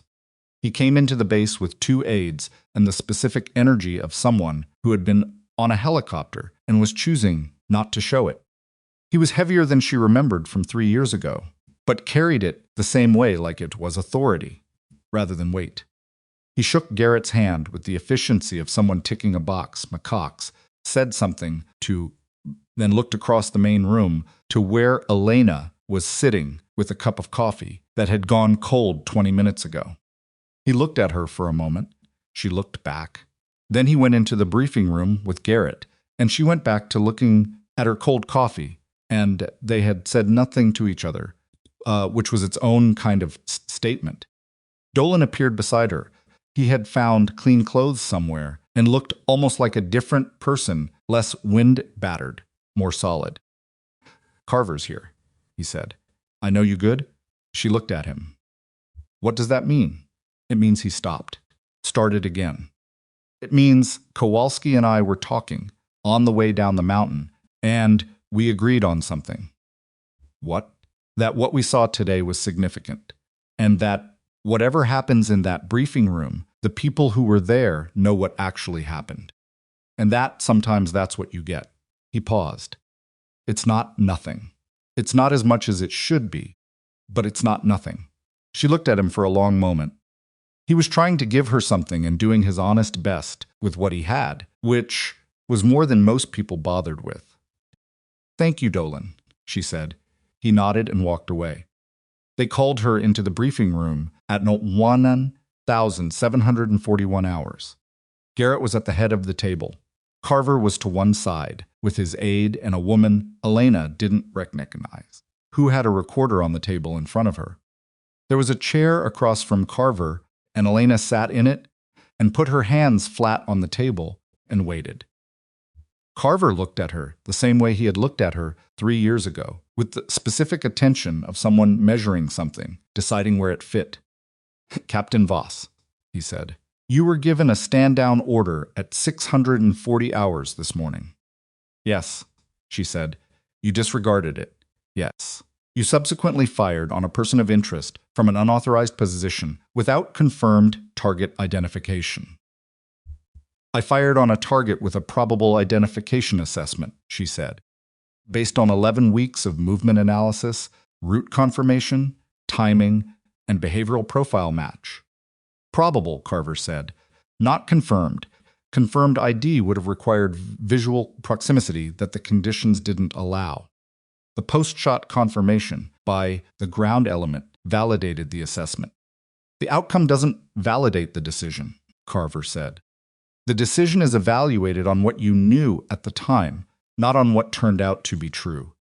He had prepared this. She could hear the structure of it, the specific framing that was designed to separate the result from the reasoning, which was the cleanest way to make a successful operation look like a misconduct case.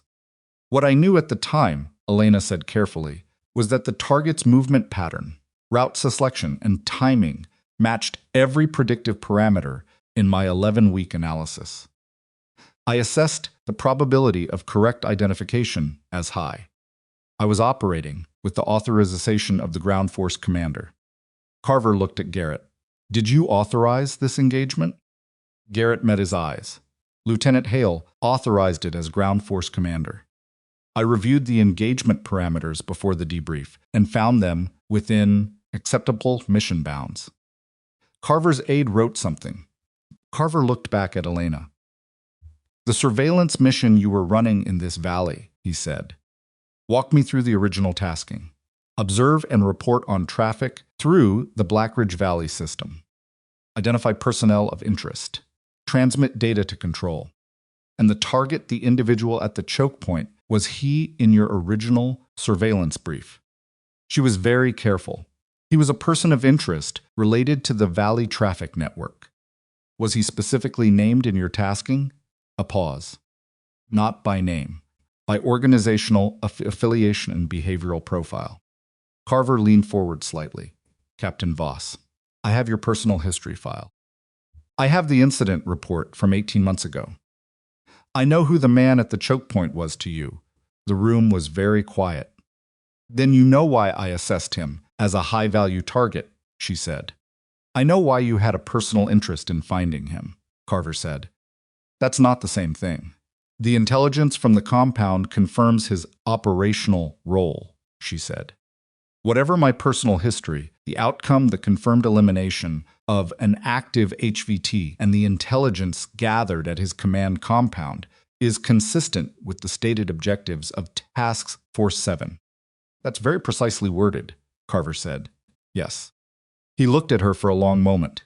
She had the distinct feeling of something being decided not in this room, not based on anything being said here, but something that had already been decided before he got on the helicopter. And this conversation was the mechanism for implementing it. "You exceeded your authority," he said. "You disregarded a direct order. You operated outside your sanction." He paused, "and you achieved a result that every operation in this theater has been trying to achieve for 3 years. He said this last part, the way you admitted something you hadn't planned to admit, which puts me in a position that I find professionally uncomfortable." She waited. "I am recommending a formal review of your conduct," he said. "That review will take time. During that review, you will be on restricted status no field operations, no active mission assignments. How long, she said. That depends on the review board. He paused. It also depends on the quality and relevance of the intelligence gathered in today's operation. If the compound documents produce actionable intelligence of the significance being claimed, that context will be considered. He was leaving a door open. She wasn't sure why, and she didn't trust it, but she recognized it. I understand, she said. Carver started to say something else. And that was when the aide near the door, not Carver's aide, the other one, someone who had been so quiet, she'd stopped registering him, stepped forward and leaned down to Garrett and said something very quietly. Garrett's expression changed, not dramatically. Garrett was not a man of dramatic expressions. But something shifted in the set of his shoulders and the line of his mouth that made Elena watch him very carefully.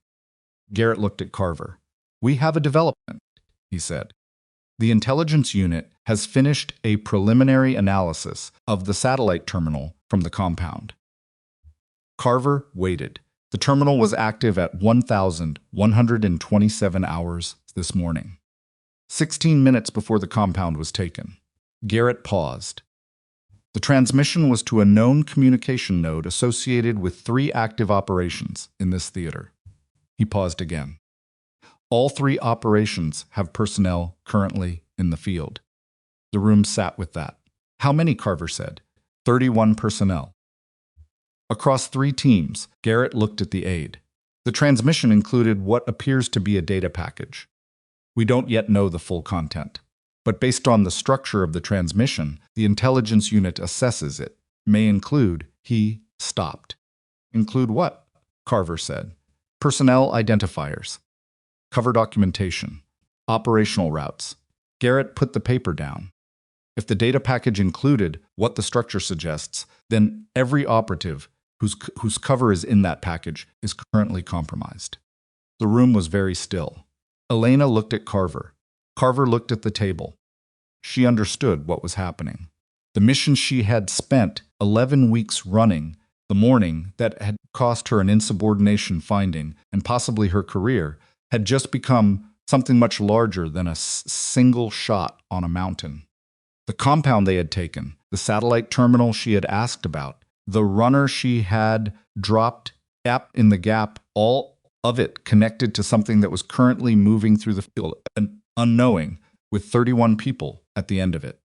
We need to identify the content of that data package, she said. Carver looked at her. For the first time since he had walked into this base, he did not look like a man who had already decided the outcome of the conversation he was having. The terminal, she said. When I was at the compound, I asked about heat signatures on the components. The satellite terminal was active within 2 hours of the compound being taken. The runner I stopped, he had a radio. If he transmitted before he went down. We don't know if he transmitted, Garrett said. No. But we know the compound terminal transmitted at 1,127. We know the runner left the compound at approximately 1,130. We know he had a radio. She looked at Garrett, the runner's radio. Where is it? Garrett looked at the aide. The aide was already moving. Carver was watching her. She didn't look at him. She was looking at Garrett, at the aide, at the door the aide had gone through, because right now the conversation about her career was approximately the least important thing in this room. If the runner transmitted, she said, and if his transmission updated the data package or added a location flag for the compound, then whoever received that information knows the compound was hit within minutes of it happening. Which means they've had hours to act on it, Garrett said. Yes. The aide came back. He was carrying a sealed evidence bag with a radio unit inside it. He put it on the table. Garrett looked at Elena. You know this equipment type? She looked at the radio through the bag. Compact, commercial-grade encryption overlay, the kind of thing that was available in about 6 different markets and was sold as civilian equipment and used as something very different. She had seen this specific model twice before, once in a completely different country. Yes, she said. The encryption on that unit, it's a rotating key system. 60-minute key rotation. If we can determine the key state at the time of the transmission, we can determine whether he transmitted and potentially what he said, Garrett said. Our signals unit can break the key state if they have the unit physically, she said. How long is your signals team on site? 20 minutes, Garrett said. He was already standing. He looked at Carver. Carver made a decision. She could see it happen the specific moment where everything he had been planning to do in this room got set aside for what the room actually needed. Get your signals team, he said to Garrett. Full resource authority. He looked at Elena. You know this system? Well enough, she said. Then you're in the room. He paused. The conduct review is not going away. I know, she said. But right now he stopped. He looked like the admission was costing him something. Right now I need the most useful person in this room to be useful. Elena stood up. Then let's go. The signals team broke the key state in 19 minutes. Elena stood behind the two technicians and watched them work, and she had the controlled, calibrated patience of someone who had learned to wait at 2,700 meters in a blizzard for a target she couldn't guarantee would appear, and she applied that patience here. The runner had transmitted. The transmission had lasted 11 seconds, which was short, the specific brevity of someone who knew they were compromised and was transmitting the minimum necessary information before they ran. The content, once decrypted, was 3 elements: a GPS coordinate, a code word, and a time. The coordinate was the compound. The code word was the same one that appeared 3 times in the compound documents, in the context that the intelligence analyst had associated with active operation status. The time was a window that Garrett confirmed with the clock on the wall was closing in approximately 4 hours. What's the window for? Carver said. The senior signals technician looked at the documents on the table, the partial analysis of the compound papers that the intelligence unit had been building for the last 3 hours. Based on the contextual analysis, the code word and the time window are consistent with an extraction protocol. Someone or multiple someones is supposed to be at a specific location within that window for pickup. Pickup from where? Garrett said. The technician pointed at the coordinate, not the compound. A different coordinate, 20 kilometers east. Elena was already looking at the map. 20 kilometers east. A road junction, a small settlement, and she traced the terrain with her finger, a piece of flat ground that in a different context and with a different purpose would be exactly the right size for a vehicle to land on. Or a helicopter. They're pulling someone out, she said. Who? Carver said. I don't know. But the compound was a command node. The target I engaged was the operational commander. If his extraction protocol was activated when the runner transmitted, she stopped. Then they're evacuating whoever he was protecting, Garrett said. Elena looked at the coordinate, looked at the map, looked at the terrain between the coordinate and the nearest position from which she could observe it. She looked at Carver. He looked at her. He knew what she was about to say, and she knew he knew it. And there was a moment between them that was not quite understanding, but was the closest thing to it they were likely to get. The review board, she said. Will still happen, he said. But right now, he held her gaze for a long moment. Long enough that the room got very quiet around the edges of the conversation. How far is the target coordinate from the nearest viable Overwatch position? He said. She had already checked. She turned back to the map and put her finger on a feature northeast of the extraction coordinate, a ridge that ran roughly parallel to the approach road. Elevated enough, angled correctly. From that ridge, she said, approximately 1,600 meters. Carver looked at Garrett. Garrett looked at Elena. She waited. Go, Carver said. She was already moving before he finished the word. Behind her, she heard Dolan's voice. He had been standing at the back of the room the entire time, silent, waiting. Kowalski, he said, get your gear. And then the sound of 2 men who were tired and cold and had been on a mountain all day getting their gear anyway, because that was what they did. And she found that she was not, at this particular moment, alone. The door swung shut behind them. The 4-hour window was already counting down. The vehicle moved fast on a road that didn't deserve the name two frozen ruts through rocky scrubland, the kind of surface that transferred every impact directly into the spine.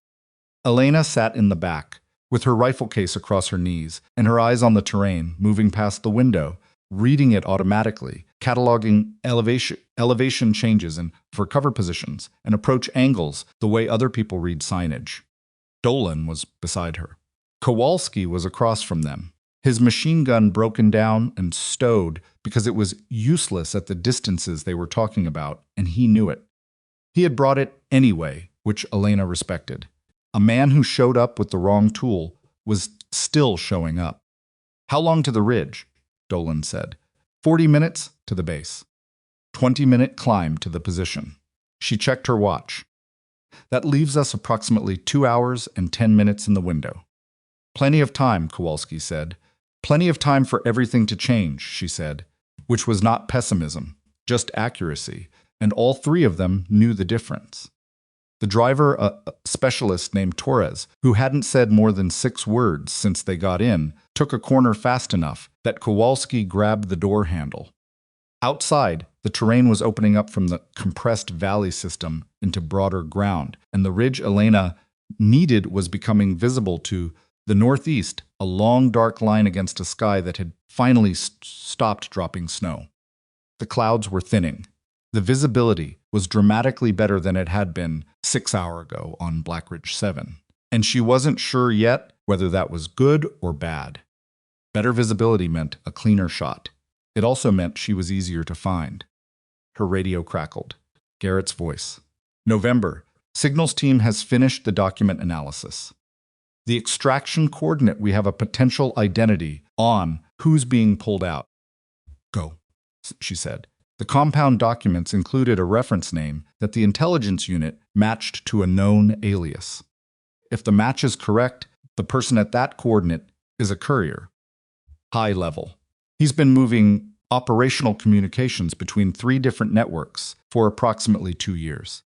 We've had his alias in our files, but no confirmed identity. She thought about this. A courier at that level would have direct knowledge of the networks he was serving. "Yes," Garrett said. "Which is why pulling him out alive is significantly more valuable than the alternative." She heard what he wasn't saying. "You want me to cover a capture operation, if that's possible. A courier who's being extracted will have security. I can't guarantee a clean capture position from the ridge." "I know. I'm asking if it's possible, not if it's guaranteed." She looked out the window at the terrain, the ridge, the flat ground beyond it where the extraction coordinate sat, the approach roads coming in from the west that any security element would use. "It depends on the security configuration," she said.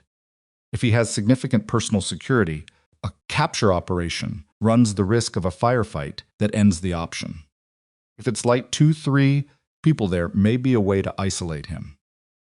"That's the assessment. I'll pass up the chain," Garrett said. "What do you need?" "A ground element that can move fast and execute on a very short timeline, and the authority to make the call in real time, because from the ridge, I'm going to see the situation before anyone on the ground does, and if I wait for an authorization chain..."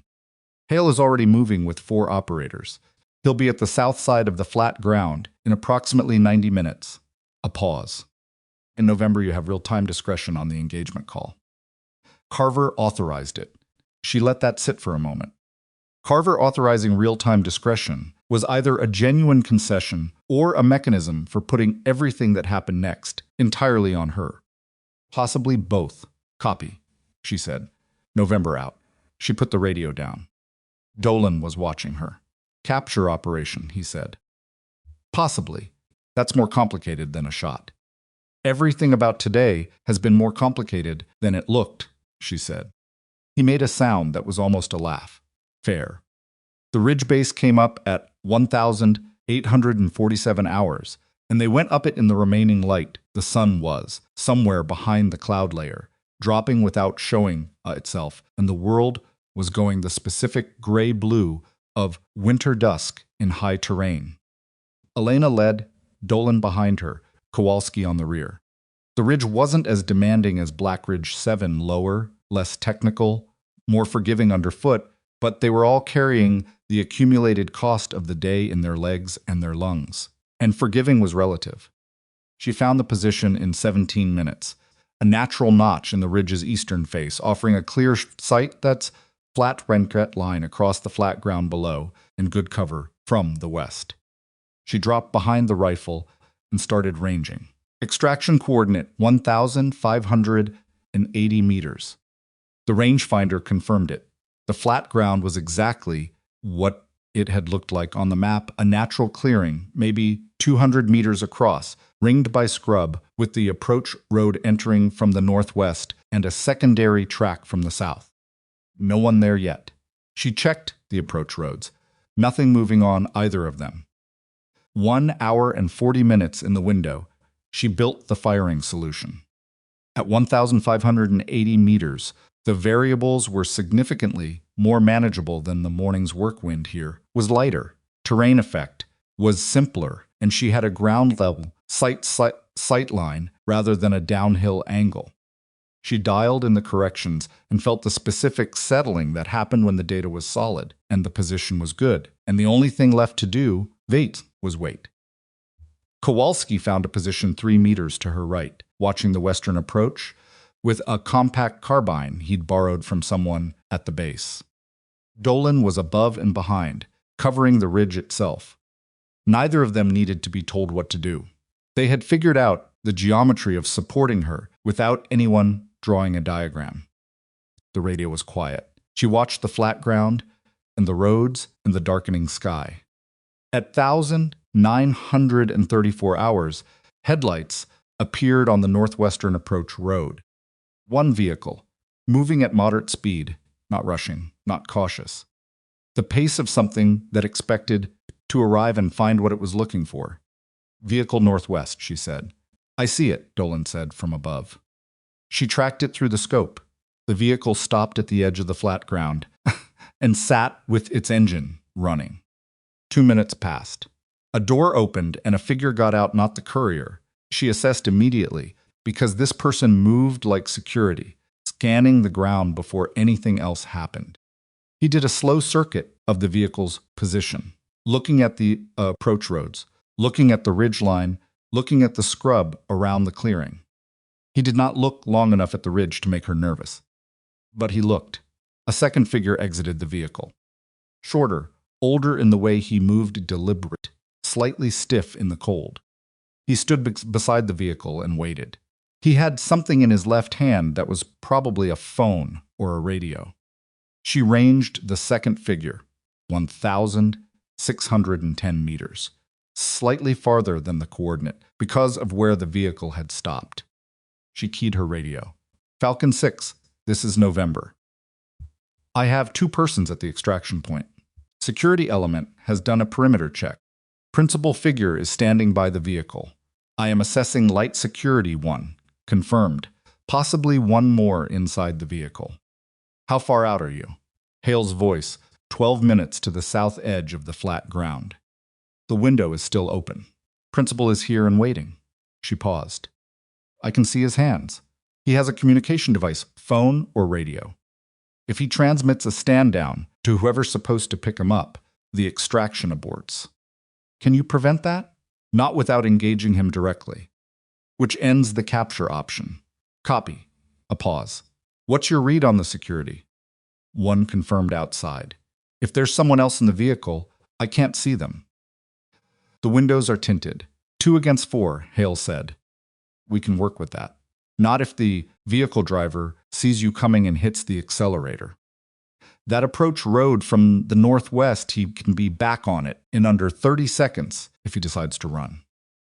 What do you need? She thought about it. The vehicle. Principal. The security man doing his circuit. The road. Give me 45 seconds before you initiate, she said. I'll deal with the vehicle. A pause.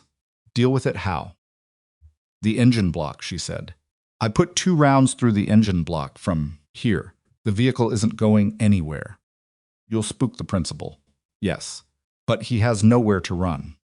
The security man will move to cover him. That's his job, and that movement tells your element exactly where both of them are. Another pause. Longer this time. If the security man grabs the principal and uses him as a barrier, Hale said, then we have a hostage situation instead of a capture operation, she said. I know. It's not a clean option. None of the options are clean from here. I'm telling you what I see. A beat. 45 seconds, Hale said. Call it when you're ready. Copy. She watched the flat ground. The security man had completed his circuit and returned to a position near the vehicle's front bumper, scanning the approach roads. The principal was still beside the vehicle, still holding his communication device. He had looked at it twice, in the last 3 minutes, not transmitting, just checking, waiting for something, probably waiting for the aircraft or vehicle that was supposed to collect him, which meant the window was real and it was closing. Dolan, she said. Ready, he said, from above. If the security man breaks toward the ridge after I fire, he's yours. Understood. She steadied behind the rifle. The engine block of the vehicle was partially visible, the hood line, the front grille.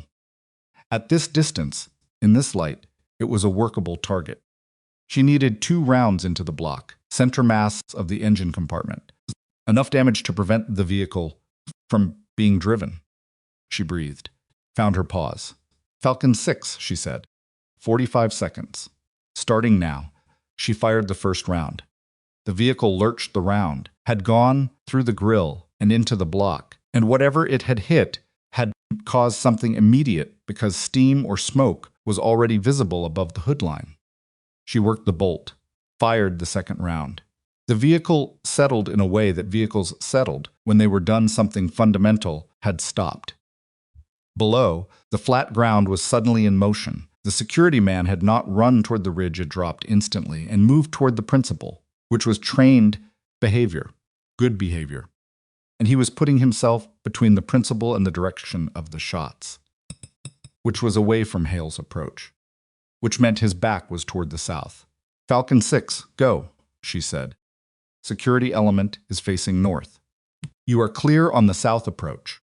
She heard Hale's acknowledgement and kept the scope on the flat ground, tracking the 2 figures, the security man in a crouch with the principal behind him. The principal trying to pull away, the security man holding position, because that was the only play he had left.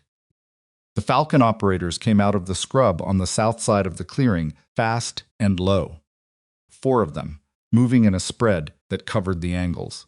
The security man heard them. He had good instincts, and he turned before they were fully across the clearing, and for a moment Elena had her crosshairs on him, and her finger was at the trigger.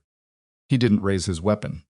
He looked at the 4 operators coming toward him, and he looked at the ridge where the shots had come from, and he looked at the principal behind him, and he made a decision that probably saved his life. He put his weapon down and raised his hands. The principal tried to run. He made it 4 steps before 2 of the Falcon operators had him, and he went down in the scrub at the edge of the clearing in an undignified tangle that Elena watched through the scope with something that was almost relief. We have him, Hale's voice said on the radio. Principal is secure. Security element surrendered. Copy, she said. She stayed on the scope for another 2 minutes, covering the approach road, watching for anything coming from the northwest. Nothing came. The sky was dark now, fully dark, and the flat ground below was lit only by the Falcon operator's lights and the faint glow from the disabled vehicle. She let out a long breath, packed the rifle, stood up. Her legs were worse than she'd expected. The accumulated cold and the hours on hard rock had settled into her knees and the small of her back in a way that was going to require several days and a great deal of discomfort to resolve. She stood still for a moment, letting her body recalibrate, and looked at the dark clearing below. Good shooting, Kowalski, said from 3 meters away, which surprised her because she had half forgotten he was there. Average shooting, she said. Engine block at 1,600 meters isn't impressive. I mean the whole day, he said. She looked at him. In the darkness, she could just see his face, young, serious, the expression of someone who was filing things in a permanent category. The whole day, she said, was a series of improvised decisions with incomplete information in bad weather. She paused. That's not something to be impressed by. That's just the job. Sure, he said, in the tone that meant he disagreed, but wasn't going to argue. Dolan was already moving toward the descent. Elena followed, Kowalski fell in behind, and they went down the rim and behind, and they went down the ridge in the dark with headlamps on the lowest setting, saying nothing, because there was nothing left that needed to be said up here. The base was different when they returned. Elena felt it before she could identify what had changed: a density of activity, people moving with the specific directed energy of the situation that had developed while she was on the ridge. Vehicles she hadn't seen before. A communications setup that was bigger than the one that had been there when she left. Light from the main building spilling out into the dark in the way it spilled when too many people were inside. Garrett met her at the vehicle. The courier, he said without preamble. His preliminary questioning started 11 minutes ago. Hale's team did a fast interrogation protocol on the route back. He paused. The data package from the compound terminal, we now know what it contained. How bad? She said. 17 operatives with compromised cover documentation. 2 are currently in positions where the compromise is immediately dangerous. He looked at her. The courier knew the contact for the organization that received the transmission. He gave us a name and a location. Within the first 4 minutes of questioning, Elena looked at him. That fast. He's a courier. He's not a soldier. He did a calculation about which side was more dangerous to annoy. Garrett paused. The location he gave us is actionable. We're standing up a response in the next 40 minutes. The 2 operatives in immediate danger are being contacted through back-channel protocols right now. Whether we can pull them out before the information reaches whoever needs to act on it, he stopped. That's the variable. She stood in the cold outside the main building and thought about the sequence of events: the compound, the satellite terminal, the runner, the radio, the courier. A chain of circumstances that had started with a sniper on a ridge at 611 hours and had unfolded across a full day into something that nobody had planned and nobody had fully controlled. Carver, she said, is in the communications room, Garrett said. He's been coordinating the response to the 17 compromised operatives for the last hour. He paused. He asked me to bring you in when you got back. She looked at him. He's not the same man he was 3 hours ago, Garrett said. That's not me defending him. It's just an observation. She walked into the building. The communications room was crowded and loud in the controlled way of operations centers during active situations, multiple conversations happening simultaneously, each one careful, each one carrying weight. Carver was at the far end with 2 communications officers, a map, and the specific body language of a man who had set aside whatever he had come here to do and replaced it entirely with what the situation required. He saw her come in. He said something to one of the communications officers and walked toward her, which meant either the conversation was important or he was trying to control its location. They met in the middle of the room. The courier's contact, he said. The location he gave, it's a 3-hour window before that location becomes cold. We're moving on it. Good, she said. The 2 operatives in immediate danger, we've reached 1. The second is on radio silence by protocol, and we can't break it without risking the cover he's maintaining. He said this without expression, which was worse than if he'd shown something.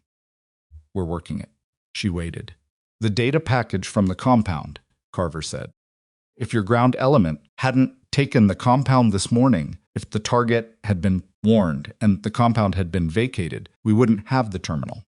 We wouldn't have the document analysis. We wouldn't have the courier's contact. He He stopped. I want you to understand that. I understand that. Okay, she said. That's not the same as saying your conduct was within protocol. I know. The review board will still convene. He looked at her steadily. But the context of that board has changed significantly. The intelligence yield from today's operations, the compound, the HVT elimination, the courier, the contact location, when that's laid against the conduct question, the board's calculus is different. She looked at him. You knew, she said. When you tried to pull me off the mission at 640 hours, you knew the target was there.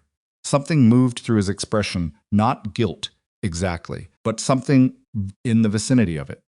I knew the surveillance package had located a person of interest, consistent with the HVT profile, he said carefully. That's not an answer. No, he agreed. It's not. He was quiet for a moment. I had concerns about the authorization chain, about what a non-sanctioned engagement by an operative with a personal connection to the target would mean procedurally, legally, in terms of the operational record. You were protecting the record, she said. I was protecting the mission's legal standing, he said. Which is not the same thing, but I understand why it looks the same from where you're standing. She looked at him for a long moment. She had been angry at Carver for 11 weeks, in a quiet background way, not hot anger, just the steady pressure of knowing that somewhere up the chain, authorization delays and procedural caution had costs that people like her were asked to absorb. She had thought, coming into this conversation, that she would feel something sharp when she finally had it. She felt tired instead, tired and clear. The operative who's still on radio silence, she said. The one you can't reach, yes. Is there a way in through the courier's network? If the courier has contact protocols for the organization that received the transmission. We're looking at that, Carver said. The interrogation is ongoing. I know those encryption systems, she said. The radio from the runner. If the same system is used across the network, I can help your signals team work through the protocol structure faster. I've seen this specific configuration before. He looked at her. I know you have a conduct review to run, she said. I'm not asking you to drop it. I'm saying right now, tonight, I can be useful. Use me. A long pause. Signals room, he said. Talk to the team lead. Tell them I sent you. She turned to go. Voss. She stopped. The partner you lost, Carver said. 18 months ago. He said it carefully, like he was handling something that could go badly. Her name was in your file. Morrison. Elena was very still. She was a good operative, Carver said. I reviewed her record when I pulled your file. I want you to know that I read it. Not just the incident report. The whole record. She turned back to look at him. She had not expected him to say that. She had prepared for a lot of things in this conversation, and she had not prepared for that. Thank you, she said. Her voice came out, flat, and she couldn't do anything about it. The authorization delay that compromised her position, Carver said. That came from a level above mine. I want to be clear about that. It doesn't change the outcome. But I want you to know I know what it cost. She looked at him for a moment. She was not going to forgive Carver tonight. She was not sure she was ever going to forgive the institution that had built the authorization chain, that had the specific gap in it, that had killed Morrison on a hillside in a country she wasn't supposed to be in. Forgiveness was something she was going to have to circle back to when she had the energy for it, and right now she had approximately no energy left for anything. But she heard him, and he had said it, and that was something. Signals room, she said, and she walked away. She worked with the signals team for 2 hours and 11 minutes. The encryption protocol on the runner's radio was related to, but not identical to, a system she had encountered 14 months ago in a different theater. She had spent 3 days with that system, breaking it down and rebuilding it in her head until she understood its architecture the way you understood a building after you'd walked through every room. The variant she was looking at now had been modified 3 additional key layers, a different rotation interval, but the underlying logic was the same, and once she saw the underlying logic, she could work with it.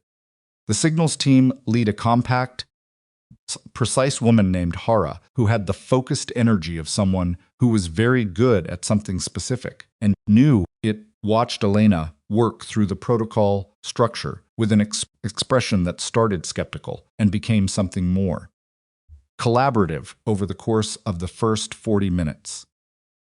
Here, Elena said at one point, pointing at a segment of the decrypted frame structure. The rotation key isn't time-based. It's transmission count-based. Every 7th transmission resets the base key, which means if you know the transmission count at any fixed point, we can back-calculate the key state at any prior transmission, Hara said. She was already typing. We know the terminal transmitted at 1,127. If the runner's radio was on the same network cycle, it should be. They would have synchronized the devices before deploying them in the same operational area. Hara typed for 3 minutes. Then she looked at the screen. The runner transmitted, she said. 11 seconds, consistent with the earlier analysis. But the content, she frowned. The content is partial. The transmission was interrupted. He went down mid-transmission, Elena said. Yes, which means Hara pulled up a second screen. The receiving node got an incomplete package, depending on how their system handles incomplete transmissions. If it's a good system, it flags as incomplete and waits for confirmation, Elena said. If they never got confirmation, they know something happened, but they don't know what the package contained. Hara looked at her, which means they know the compound was compromised, but they don't have the specific data. The 17 operatives, Elena said. If the specific data wasn't received, Hara stopped. Started again, more carefully. Then the compromised documentation may not have been transmitted successfully. We need to verify against what the courier said. Elena picked up the radio. Garrett, this is Voss. I need the interrogation transcript, specifically what the courier said about the data package content. Whether he confirmed the receiving node acknowledged receipt. Garrett's voice came back in under a minute. Courier stated the receiving node sent a standard acknowledgement signal at 1,143. She looked at Hara. 1,143, Hara said. She pulled up the timeline. The runner's transmission was at 1,131. If the acknowledgement was at 1,143, that's 12 minutes after an 11-second incomplete transmission. Standard acknowledgement on this protocol system should be near instantaneous. She looked at Elena. 12 minutes is not an acknowledgement of the data package. 12 minutes is an automated system response to a detected signal. They detected a transmission but didn't receive the content, Elena said. That's my assessment. Hara turned back to the screen, which means the courier either didn't know the data wasn't received or he lied about the content of the acknowledgement. Get Garrett, Elena said. The courier needs a more specific conversation. She stood up from the signals desk and rolled her neck and heard things in it that she was going to have to address soon, when she had the time and the privacy. Her hands had stopped shaking hours ago, but they felt remote from her body now, slightly disconnected, which was the specific feeling of having been on for too many hours in a row. Hara was already on the radio to Garrett. Elena walked to the window of the signals room and looked out at the dark base, the vehicle berms, the wire, the hard light from the main building. Somewhere to the north, 2 of her own people were in positions that may or may not be as compromised as they'd feared an hour ago. Cyclek. Somewhere to the east, the courier was being asked a second round of questions that were going to be more specific than the first. And somewhere in a review file with her name on it, a conduct board was going to convene and weigh what had happened today against protocols that had been built for situations that weren't this situation, and they were going to come out the other side with a determination that would define what the next part of her career looked like. She was too tired to be afraid of it. The door behind her opened and Hale came in. He looked like a man who had been moving since before dawn and had decided that stopping was not an available option until someone told him otherwise. Courier updated his statement, he said. The receiving node's acknowledgement was automated, not confirmed. He thought it was a full receipt. He didn't know the protocol well enough to understand the difference. So the 17 operatives, the data didn't reach them, Hale said. At least not through that channel. He paused. Garrett is treating it as an unconfirmed positive. The response to the 2 immediate danger operatives is still active. But the picture is better than it was 2 hours ago. She looked at him. He looked at her. You've been awake for how long? He said. She thought about it. Approximately 22 hours. Me too, he said. Give or take. He leaned against the wall.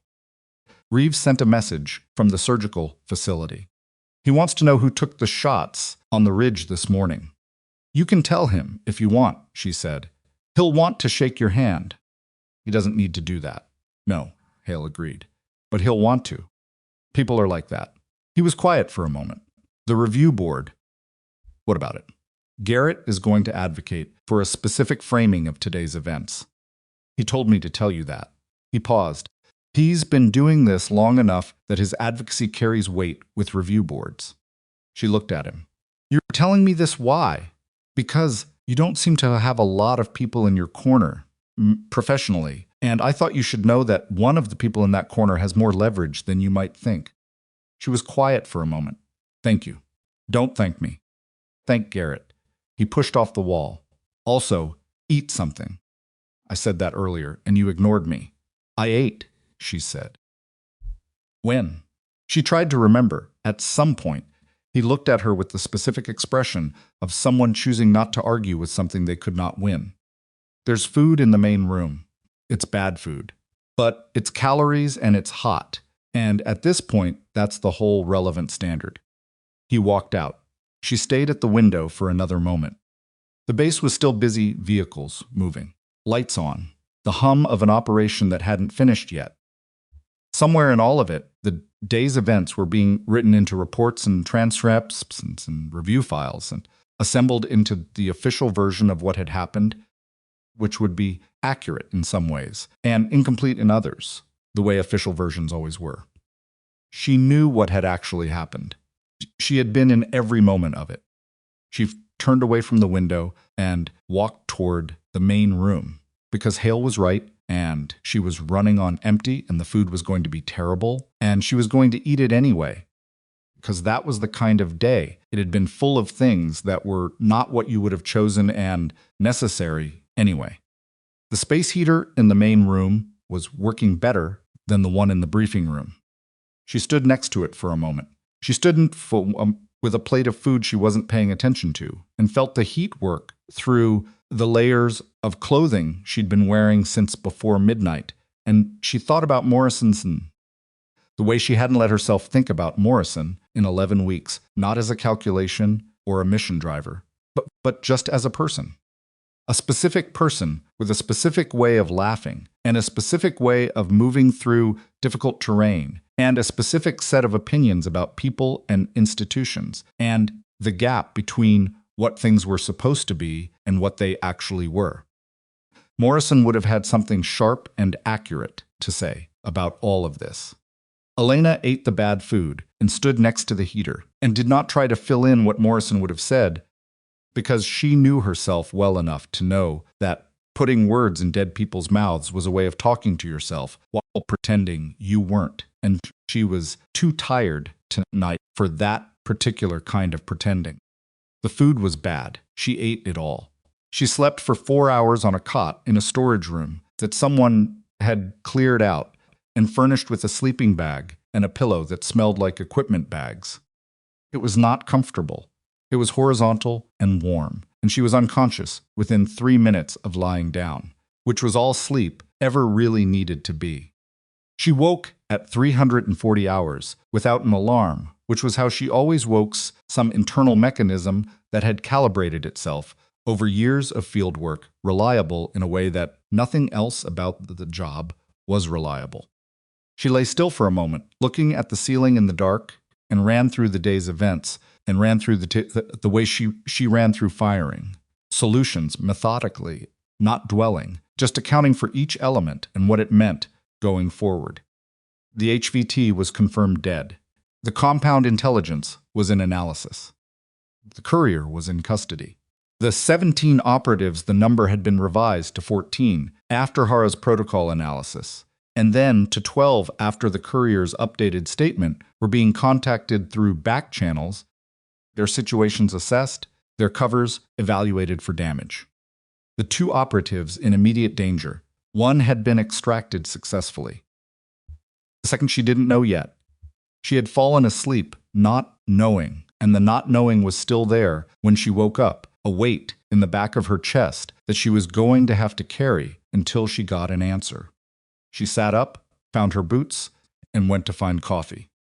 Garrett was in the main room. He was the kind of man who might not have slept at all, or who slept in increments that didn't look like sleep, sitting up with a coffee cup and a tablet, moving through documents with the efficiency of someone who had long ago stopped Dex's rest to be a continuous block of time. He looked up when she came in.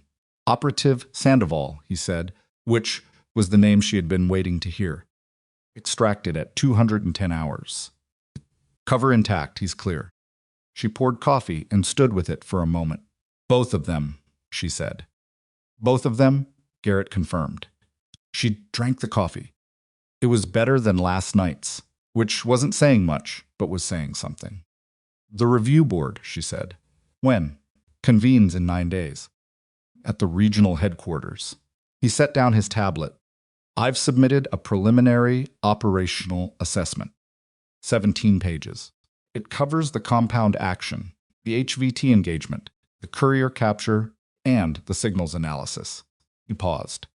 It is specifically structured to provide the board with a complete picture of what the day's events produced in sequence, so that the conduct question cannot be evaluated in isolation from the operational context. She looked at him. Carver approved that submission? Carver wrote the cover memo, Garrett said. She sat down across from him. She hadn't expected that. She had accounted for Garrett's advocacy. Hale had told her to expect it. But Carver writing the cover memo was a different thing. A more complicated thing. Why, she said. Garrett considered how to answer. Because Carver is not a stupid man, he said finally. And because what happened yesterday made clear to him, in very specific terms, what the cost of certain kinds of caution actually is. Not in the abstract. In names and numbers. He paused. The 14 operatives, even 12, by the revised count, those are people he knows. People he's worked with. When the data package situation became clear last night, it wasn't a procedural problem anymore. It was people. He looked at her. Carver has built his career on the procedural, but he's not without the other thing. It just takes more to reach it. She thought about this, about Carver saying Morrison's name, about the way he'd said it not as a data point in an argument, but as a person. The review board will still find a conduct violation, she said. It wasn't a question. Almost certainly, Garrett said. The insubordination is documented. The stand-down order is documented. Those facts don't change. He paused. But the board also has discretion in determining consequence. A finding of violation does not automatically mean termination. It can mean a formal reprimand, a note in the record, a period of supervised operations. He looked at her. Given the operational context and the results, I believe the board will be measured. You believe, she said. I've been doing this for 23 years, he said. My beliefs on review boards are reasonably well calibrated. She held her coffee cup and looked at the table. Outside, the base was coming to life in the specific way of military installations at dawn, the sound of vehicles, voices, the low hum of systems being checked and rechecked. There's something else, Garrett said. She looked up. The signals work you did last night. The protocol analysis Hara's assessment is that your contribution accelerated the timeline by approximately 3 to 4 hours. That's the window in which Sandoval was extracted. He paused. Kara put that in her report, independently. I didn't ask her to. Elena looked at him. I'm telling you, he said, because I think you should know the full picture of how last night looks on paper, not just the parts that are going to be used against you. She nodded slowly. The coffee was cooling, but she kept holding it, and the warmth through the cup was something to hold on to while she sorted through the information, and what it meant and what she was going to do with it. What happens to the mission program? She said. The surveillance unit I was attached to. The program continues. Your role in it is suspended pending the review board determination. Garrett picked up his tablet again. After the board, if the outcome is what I expect, there will be a decision about where you go next. That decision will own people above both of us. And if I don't want to go back to surveillance, she said. He looked at her over the tablet. Then you say that. When the time comes. He paused. What do you want? She thought about it, honestly. She had not thought about it that way in a long time, not what the mission required, or what the program needed, or what the authorization chain permitted, but what she actually wanted. The question felt unfamiliar in a way that was itself an answer of sorts. I don't know yet, she said. Garrett nodded, like that was a reasonable thing to say. You have 9 days before the board. Take some of that time to figure it out. He looked back at his tablet. There's a transport leaving for the regional hub at 700. You're on the manifest. She stood up. Garrett. He looked up. The cover memo Carver wrote, she said. What did it say? Specifically. Garrett was quiet for a moment. Then he put the tablet down and folded his hands on the table, the specific gesture of someone choosing to be precise. It said he began that the operations conducted on the date in question, while procedurally irregular in certain respects, produced intelligence and operational outcomes of significant value to Task Force 7 and the broader mission objectives. It said that the operative involved demonstrated judgment, capability, and commitment that reflected the highest standards of the program. And it said he paused. It said that the authorization framework that governed the stand-down order at 640 hours at 600 was under internal review, and that the review board should consider the conduct question in light of the systemic context in which the decision was made. She stood with that. Carver had put the authorization framework under internal review. He had put it in writing, in a memo, in a document that would now exist permanently in the operational record. He had not done that cheaply. That cost something, in the specific currency of institutional politics, and he had paid it. Okay, she said. She went to pack what little she had. The 700 transport was a utility helicopter, functional, cold, carrying 4 other passengers who were all too tired to be curious about each other. Elena sat near the window and watched the Black Ridge Valley system shrink below them as the helicopter climbed, the terrain she had moved through for 6 hours in the dark, becoming a landscape, becoming a map, becoming a pattern of ridges and valleys that from up here looked almost peaceful. She found the shelf on Black Ridge 7. Or she thought she did. It was hard to be certain from this angle and altitude. But there was a specific granite feature on the northern face that matched her memory of the position. And she held it in her field of view until the helicopter banked and the mountain moved out of sight. Her phone had been returned to her at 615 hours. It had been held by the base security protocol since she arrived. There were 7 messages, 2 from her unit administrative contact, standard operational status requests. 1 from a number she didn't recognize that turned out to be a medic following up on some bruising she hadn't mentioned to anyone. 1 from Dolan. She read Dolan's message twice. It said, Kowalski wants to know if you'll teach a precision shooting seminar at our unit. He's been talking about it since we came down the mountain. I told him you'd probably say no, he said to ask anyway. She put the phone in her pocket and looked out the window. Below the mountain range was a white and gray expanse that went on in every direction, ridge after ridge disappearing into distance and cloud. From up here, Everything looked clean. The terrain that had been brutal and specific, exhausting at ground level became abstract, beautiful, in the way that things became beautiful when you were far enough from them. She had been in that terrain for 23 hours. She was carrying it in her knees and her back, and the specific exhaustion of her hands, and she would be carrying it for several more days in various forms.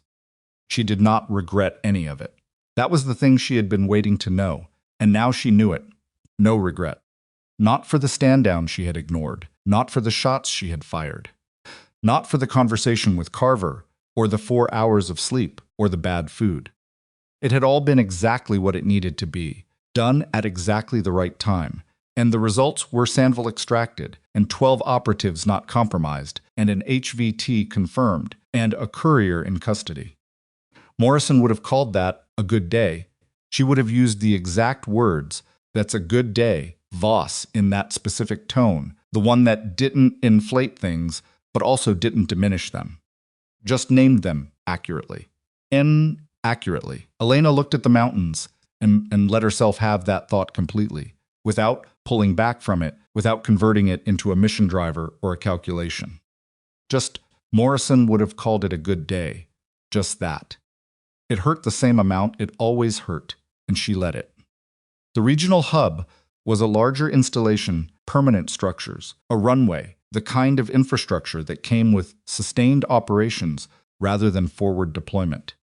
She was processed through arrival protocols by a corporal who was professionally indifferent to everything about her, which she found restful.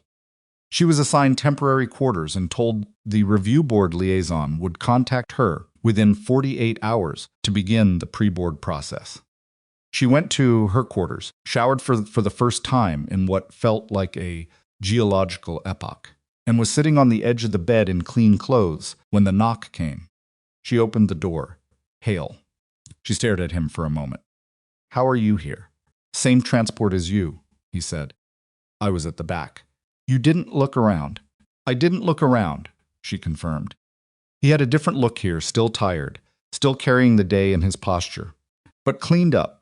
Jacket changed, cut on his jaw, retaped with something neater than field tape. He held up 2 cups of coffee in the way that made it clear he had asked around and found where she was before he'd gotten himself coffee, which was a specific kind of consideration. She took one. He leaned against the doorframe rather than coming in, which was either courtesy or it's the specific tact of someone who understood where lines were. "Reeves is asking again," he said. "Who took the shots?" "Tell him Overwatch November. That's not a name." "It's the name he gets." She paused. "How is he?" "Good." Annoyed about being in a hospital. Complaining about the food. Hale looked at his coffee. "He'll be back in the unit in 6 weeks, if he does the work." "He seems like the type who does the work." "He is," Hale said. Irritatingly so. He was quiet for a moment. The review board. 9 days, she said. "Garrett's assessment is." He told me. She looked at him. "You don't need to manage this. I know what's coming, and I know what the likely outcome is." "It's all right." He looked at her for a moment. "You're not angry." "I'm tired," she said. "Angry takes more than I have right now." "And when you're not tired," she thought about it, "then I'll probably be angry for a while, and then I'll be done being angry." She drank the coffee. "I've done harder things than a review board." "Yes," he said. "You have." He pushed off the doorframe. "The seminar." She looked at him. "Dolan texted me after he texted you," Hale said. "He wanted to know if I thought you'd say yes."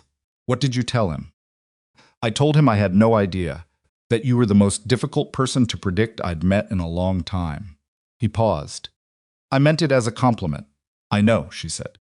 He looked at her for a moment with the specific expression she had never quite been able to categorize, somewhere between a professional respect and the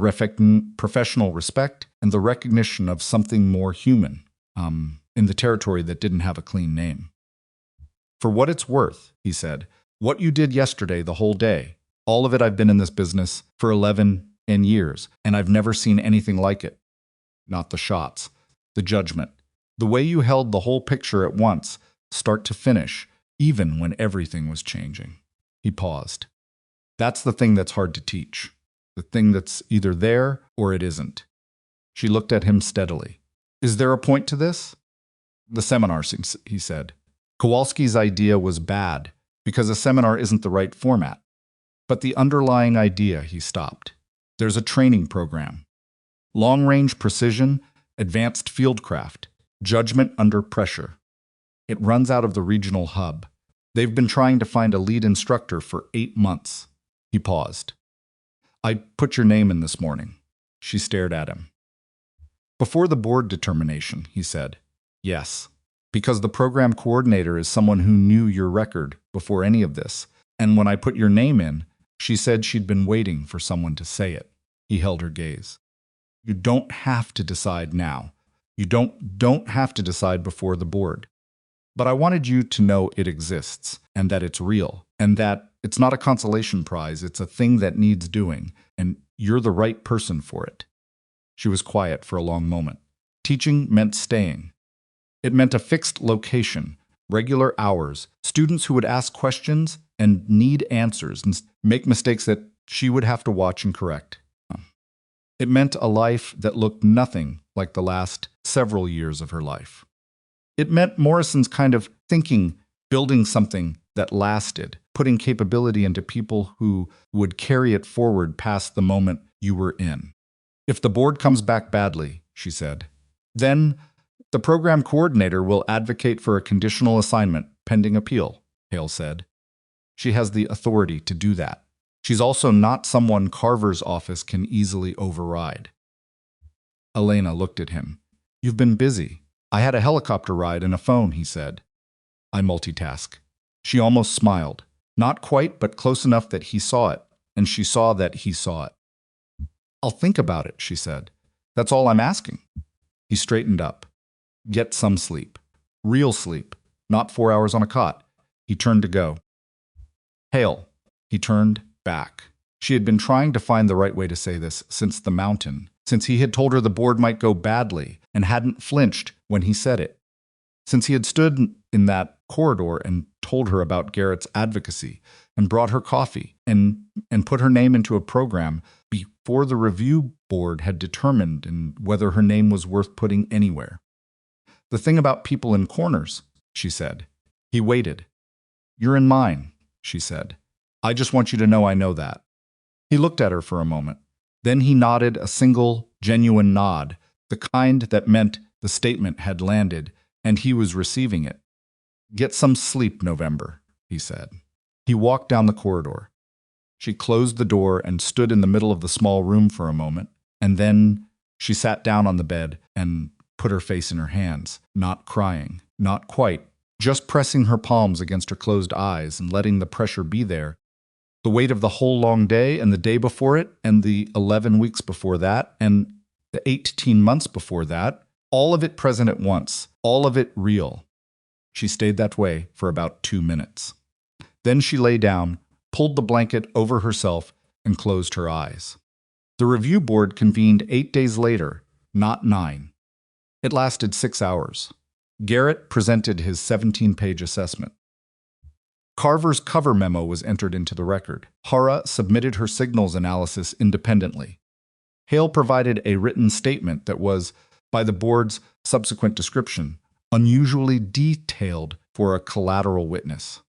The board returned a finding of procedural violation insubordination, failure to comply with a direct order, and assessed consequence as a formal reprimand, a 6-month notation in the operational record, and a mandatory period of non-field operational assignment.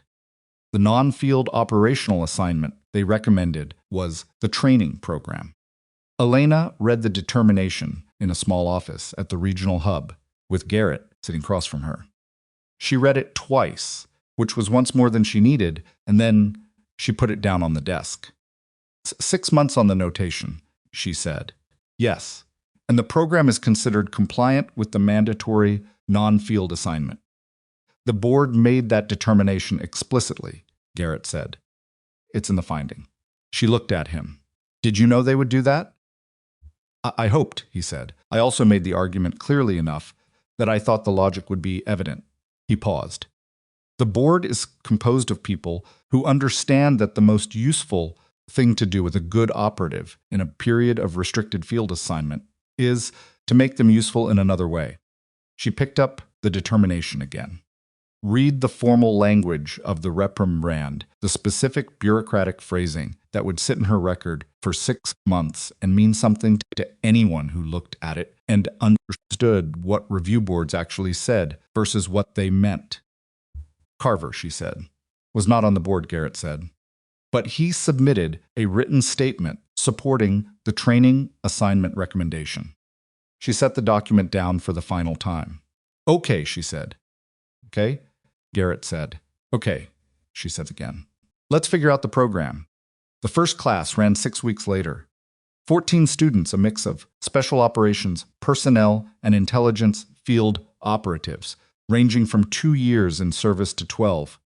They arrived at the range facility at 600 hours on a Monday in conditions that were cold but not unreasonable, which Elena noted with the specific private amusement of someone for whom cold and unreasonable had recently been the baseline. She stood in front of them and looked at the group and felt the specific strangeness of being the person at the front of the room rather than the person trying to stay invisible at the back of it. She had prepared a lecture. She had thrown it away the night before. Long-range precision is not about the rifle, she said, without preamble. It's not about the optic or the ammunition or the data or the firing position. Those things matter. You'll spend the next several weeks learning them in detail, and you'll get better at all of them. She paused. But the thing that separates someone who can hit a target at distance from someone who can do it when everything is wrong, the weather, the timeline, the information, the authorization, the situation on the ground, that thing is judgment. And judgment is not a technique. It can't be taught directly. It can only be built. She looked at the group. 14 faces, attentive, some already trying to decide what category she fit into. We're going to build it, she said. It's going to take longer than the course, and it's going to be uncomfortable. And some of you are going to be wrong in ways that matter and have to figure out what being wrong costs and how to be less wrong next time. She paused. That's not a failure condition. That's the process. A hand went up. One of the younger students couldn't have been more than 22. What if you make the right call and the outcome is still bad, he said. The room was quiet in the specific way. Rooms got quiet when someone asked the question everyone was thinking. Elena looked at him for a moment. Then you account for what you controlled and what you didn't, she said. You figure out what you'd do differently with the same information and what you couldn't have done differently. And then you get back up. She paused. That's not a satisfying answer. It's the accurate one. The young soldier nodded in the way that meant he was filing it somewhere for later, when he'd have the experience to understand it fully. She knew that feeling. She had been filing things for later her whole career, and lately, for the first time, it felt like later was actually arriving. 3 months into the program, Kowalski showed up. He had transferred, he explained, from Falcon Team's parent unit, a process that had involved what he described, with characteristic understatement, as a lot of paperwork. He showed up at the range facility on a Tuesday morning, with his kit and his machine gun, and the same expression he'd worn on the ridge, young, serious, slightly too aware of how much he didn't know. Elena looked at him. No machine guns in the precision course, she said. I know, he said. I read the enrollment requirements. He paused. I still want to be here. She looked at him for a moment. He had come down a mountain with her in the dark. He had watched the way she worked and decided it was worth learning. He had filled out a lot of paperwork. Range starts at 600, she said. Don't be late. I won't, he said. He wasn't. Dolan came to visit at the 4-month mark. Not as a student he was between deployments, passing through, with the specific energy of someone who had a few days of nothing and didn't fully know what to do with them. They sat on the steps of the range facility in the late afternoon, when the students had gone for the day and the light was doing the specific thing it did in the late afternoon, in this kind of terrain going gold and horizontal, making everything look slightly more significant than it was. "How's Reeves?" she said. "Back in the unit," Dolan said, annoying everyone, asking Hale to tell him who Overwatch November is. "What does Hale say?" "He says it's classified." Dolan paused. "Reeves doesn't believe him." "He shouldn't," Elena said. "It's not classified. Hale just finds it entertaining." Dolan made the sound that was almost a laugh. "How's the program?" "Good," she said. Then, because Dolan was someone who had been in the dark on a mountain with her and didn't need anything softened, hard. Teaching is different from doing. You have to figure out how to put things into words that lived in your body for years without words. "Are you figuring it out? Getting there?" she said. They sat in the gold light and said nothing for a while, which was a comfortable kind of silence. It's the silence of people kind of silence, the silence of people who had been through something and didn't need to name it to acknowledge it. "Morrison," Dolan said carefully. She looked at him. "You don't have to talk about it," he said. I know a little from the file access that happened around the debrief. Not the personal parts. Just, I know there was someone." "Yes," she said. "And the mission was both," she said. "It was both. The professional thing and the personal thing at the same time." She paused. "That's the part I'd do differently. Not the decisions in the field. The part where I let it be only one thing for 11 weeks, instead of letting it be both." Dolan looked at her. "The letting it be both, is that harder or easier?" She thought about it honestly. "Harder to carry," she said. "But it's the weight of something real, instead of the weight of something you've locked in a box. Real weight is better." He nodded slowly. "Yeah," he said. "I think that's right." The light went on changing, going from gold towards something deeper, and the mountains behind the range facility held it, the way mountains held everything indifferently, completely, without preference for what it meant. 6 months after the review board, the notation came off her record. No ceremony, no memo. Just a personnel update that appeared in her file on a Tuesday, the way administrative things appeared quietly, without announcement, as if the institution was trying to give the impression it had always been planning this. She was in the middle of running a practical exercise when her phone notified her. She looked at it, noted it, put the phone back in her pocket, and continued the exercise. Afterwards, when the students had gone, she stood at the edge of the range and looked at the terrain to the north, the same direction, roughly, as the Black Ridge Valley, though it was hundreds of kilometers away and invisible beyond range after range of intervening mountain. She had been in that valley for 23 hours. She had gone in as a surveillance operative running a personal mission she'd told herself was professional, carrying 11 weeks of weight she'd told herself was calculation, and she had come out the other side with the weight resolved, and the mission complete, and a reprimand in her file, and a program full of students who were getting better every week. She was not sure that counted as a good ending. She was not sure it counted as a bad one. It was just the specific outcome of a specific set of decisions made in bad weather, with incomplete by an imperfect person who had done the best she could with what she had. Kowalski appeared at her shoulder.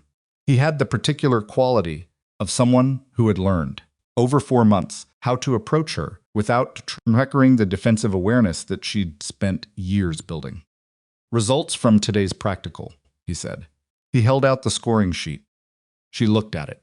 Most of the students were improving on their wind reading assessments. 2 were still fighting the same habit, anticipating the shot rather than waiting for the natural pause. She had been working on it with them both individually, and the scores showed incremental movement in the right direction. Incremental movement in the right direction was not the same as fixed, but it was the thing that led to fixed, given enough time and enough willingness to be wrong and try again. "Tell Chen and Vasquez I want them on the range 30 minutes early tomorrow," she said. "Same drill, different conditions. We'll work it until it stops being a problem." "Yes, ma'am," Kowalski said. She looked at him. He had started saying ma'am about 6 weeks in, which she had not asked for and had not corrected, because arguing with him about it had seemed like the wrong use of everyone's time. "Good shoot today," she said. "Your wind reading was accurate on the third evolution." He nodded, absorbing this. He was getting better at receiving accurate feedback without either dismissing it or inflating it, which was one of the harder things to learn and one of the more important ones. "Get out of here," she said. "Get some food." He went. She stood at the range edge a while longer in the cooling air, with the mountains in front of her and the program behind her and the future somewhere in the middle. She had been told by enough people over enough years what she couldn't do, what she wasn't authorized for, what fell outside her scope and her clearance and her approved role. She had filed most of it under the category of information that was sometimes accurate and often incomplete, and never the whole picture. The whole picture was always larger than whatever fit inside the authorization chain. She had known that since she was 19 years old on a range, watching the other shooters finish in and looking downrange at a distance that everyone said was beyond the exercise parameters. She had taken the shot anyway. She still had. She always would. The ones who are told they can't and do it anyway are not reckless. They are simply unwilling to let someone else's ceiling become their floor.